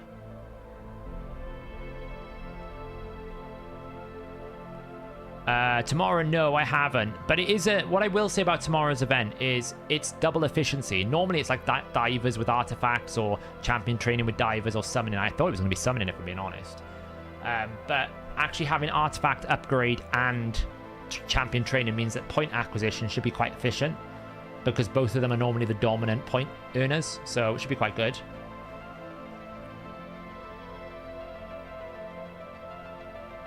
I agree. My feedback when it was like instant clan boss was they should make the Doom Tower bosses like, or even like give us like quadruple super raid so I can use like 16 keys in one go. There you go, look, Marshaled is basically matched by Sissia. If we had to put Hex in here with increased attack, you know, Oella's not got any War Master. I don't think Uko's got War Master. Shamael is not in a build. We could make this really, really strong. Yeah, you'll see why though, cool, right? You'll see why he's a weak contribution. I don't even think he's got a build. This is my last team.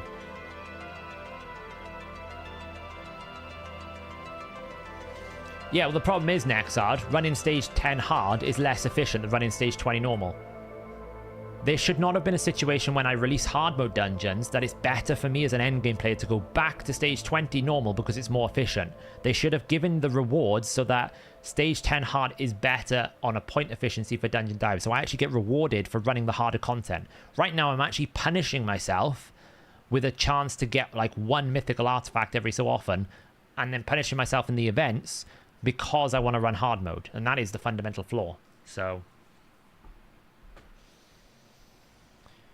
any info on what's in the deck of fates? No, we won't know until it opens. All we know is it's got mythical Killstroke and mythical Righteous Gear, but we don't know whether that's behind the cards or whether it's behind the chests. You know, you got to flip 3 in a row. How much damage do you have to go to on normal from rewards from Hydra Clash? Like 625 million, right? If you want the top. Oh, you mean minimum? Right, we'll keep this anyway. Nice, Sniper Godia.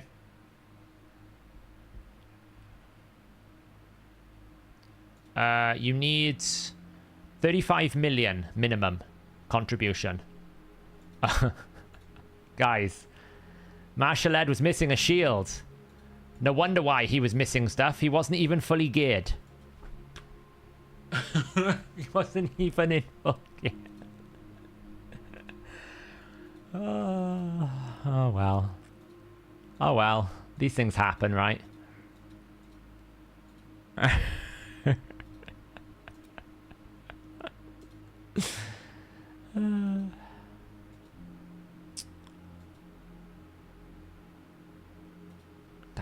10% off that.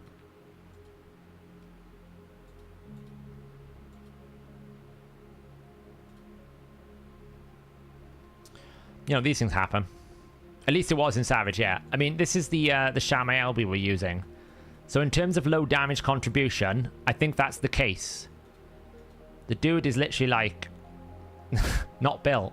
He's basically built in the old style in Guardian. So he's built in Guardian, so he's absorbing some damage, I guess. He's a bit of a bot, really. I haven't built him in ages, so... Oh yeah, that team's a throwaway team. Like, I said, if I can perfect it, that could easily do like 200 million on hard. You know. But I just need to find an increased attack. Where are we at now?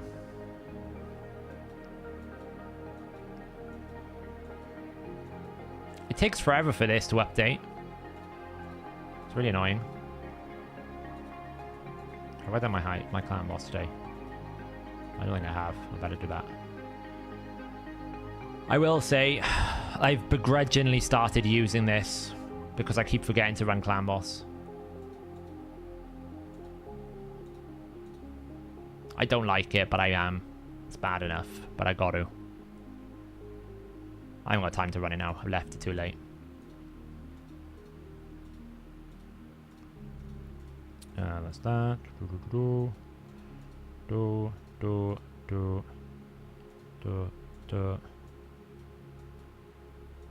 That's classic.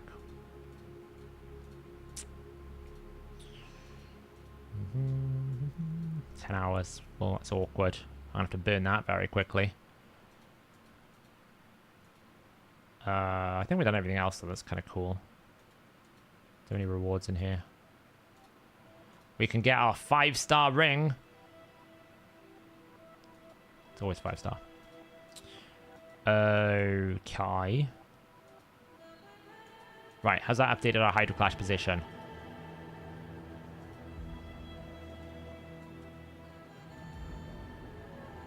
$561 million. So I only need like 90 million. So 30 million brutal. So 1 key brutal basically tomorrow. I can't do another run tonight. I'm exhausted. But you know, I think we're gonna win this one. We're pretty comfortable. We've managed to dodge all the silly Hydra teams. So, but the team I'll probably run tomorrow will probably be this.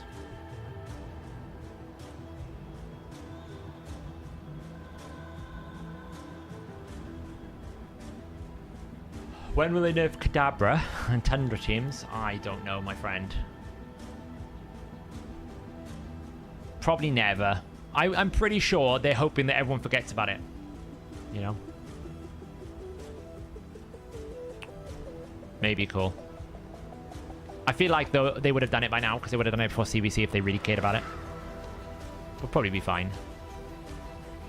But yeah, I'll probably run this team. Bit of Val, bit of Whisper, bit of Krisk. Triple damage source. Pump it up. It will probably like do 50 mil, 40 mil. So I'll probably put myself on 700 mil points. But it'd be cool. I can actually enjoy my 30 quartz when I get it. Oh, I could do, yeah. I could do, you're right.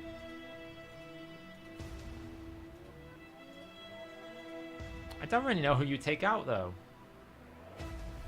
I suppose you could take out Val if we're running Mitaki, right? You can take out Val. I think Deadwood just broke down and built the Cadaver team. Oh, he didn't. Poor man. Hey, Seth, do you have a clan for your automatic clan toss? I think I'm able to build that and found out. Yes, I do. I do indeed. I'll get it for you right now. It's a pretty good team.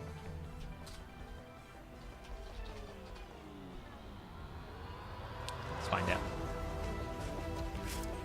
I do need to do more videos. I've been a bit like demotivated lately.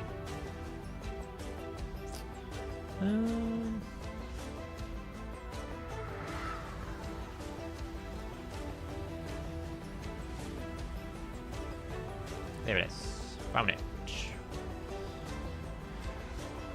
There you go. That is the best. That's the best key.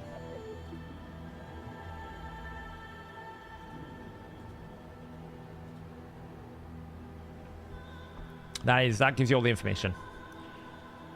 Deadwood used corpulent cadaver. Oh, shame on him. That's not really his fault, is it?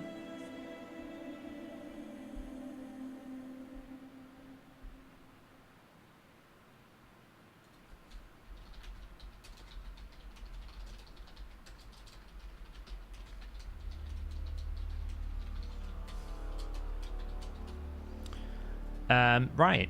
So I don't really want to do another Hydra tonight. I'll probably do it tomorrow. It's a non-personal one, so this will be pretty casual. It is ×2 spider, so we'll just like do our usual kind of like dump and, you know, get up to like the minimum tier 5 and peace out. I did pick up these gloves. I don't know if I can find them. Where are we? Provoke. I'm kind of annoyed they didn't have speed. But they're very good. They're very good. They just don't have speed. It's a shame, you know? It's a real shame. Yeah, there's Sand Devil tomorrow. I'll probably do that tomorrow. It's overnight or something. But, so I've got more Provoke gear now. You know, I've got some decent, a good base of Provoke gear that I can probably build at least one solid Provoker on. You know, we got some double rolls and speeds. We got that accuracy gloves. We got a double roll of speed there. We got this, which is okay. Accuracy chest with speeds. We got some speed boots, which is great. That's going to be really good, I think. Got some decent speed boots. If that quad rolls tomorrow, I might rework it. I might do. I haven't reworked it yet, but I might. See, I don't know, because defense with accuracy, even though it doesn't have speed, is much better than what, you know, if it goes flat start, I'll never use it. Potentially, Demetra, yeah. But what you got to remember is, I'm not necessarily keeping this piece for general accounts. I'm keeping it for the Hydra challenge that I've got coming up. You know, I've got to basically figure out how I'm going to manage Provoke with this set of champions. Which is looking like, at the moment, probably a Provoke Sanacia. So it doesn't necessarily matter. I mean, in that instance, accuracy is not important, right? But if it was a Bergoth, then it would be. If it was something like a Skull Crown, it could be. So I just looked at it. Yeah, it's really solid. It's really good. Yeah, I've been keeping like some less gear for it just because, you know, I've got some in here as well, right? You know me, I've always got vault storage. I've got some more Provoke gear up here. Look, cursed. That could be quite cool. I can actually pull it into my inventory. I just haven't done it yet because I've got space. I've got plenty of space.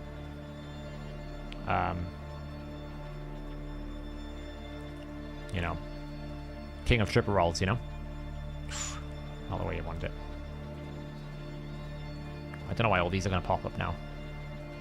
So, you know, I got some decent Provoke gear to go through. So I've probably got a foundation that I can build another good Cursed set and another good Provoke set now, which I didn't have before.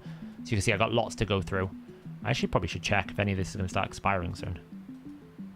Oh, it probably is. Probably need to pick some of this up.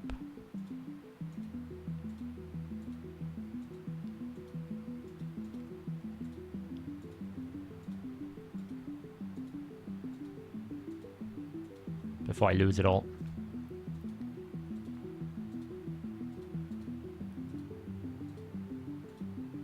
I guess this was the last time I did a big spider run in CVC. I'll do.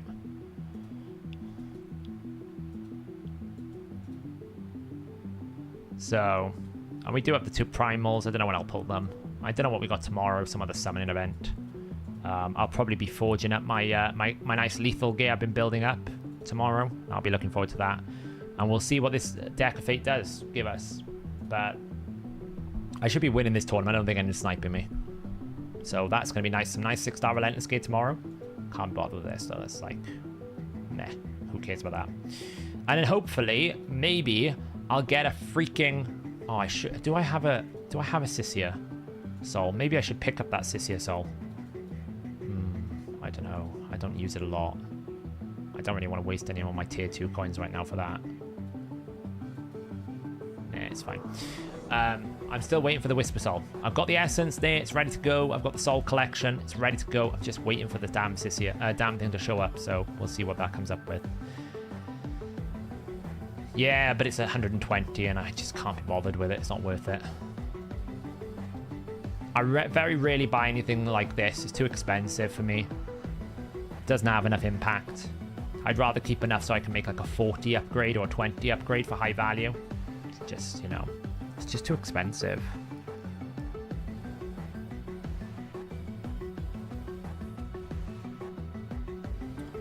Yeah, time's late. Right, thanks guys. Thanks for hanging out. Good luck with your clan versus clan tomorrow. We'll see how it goes. I'll catch you guys in the next stream. Ciao.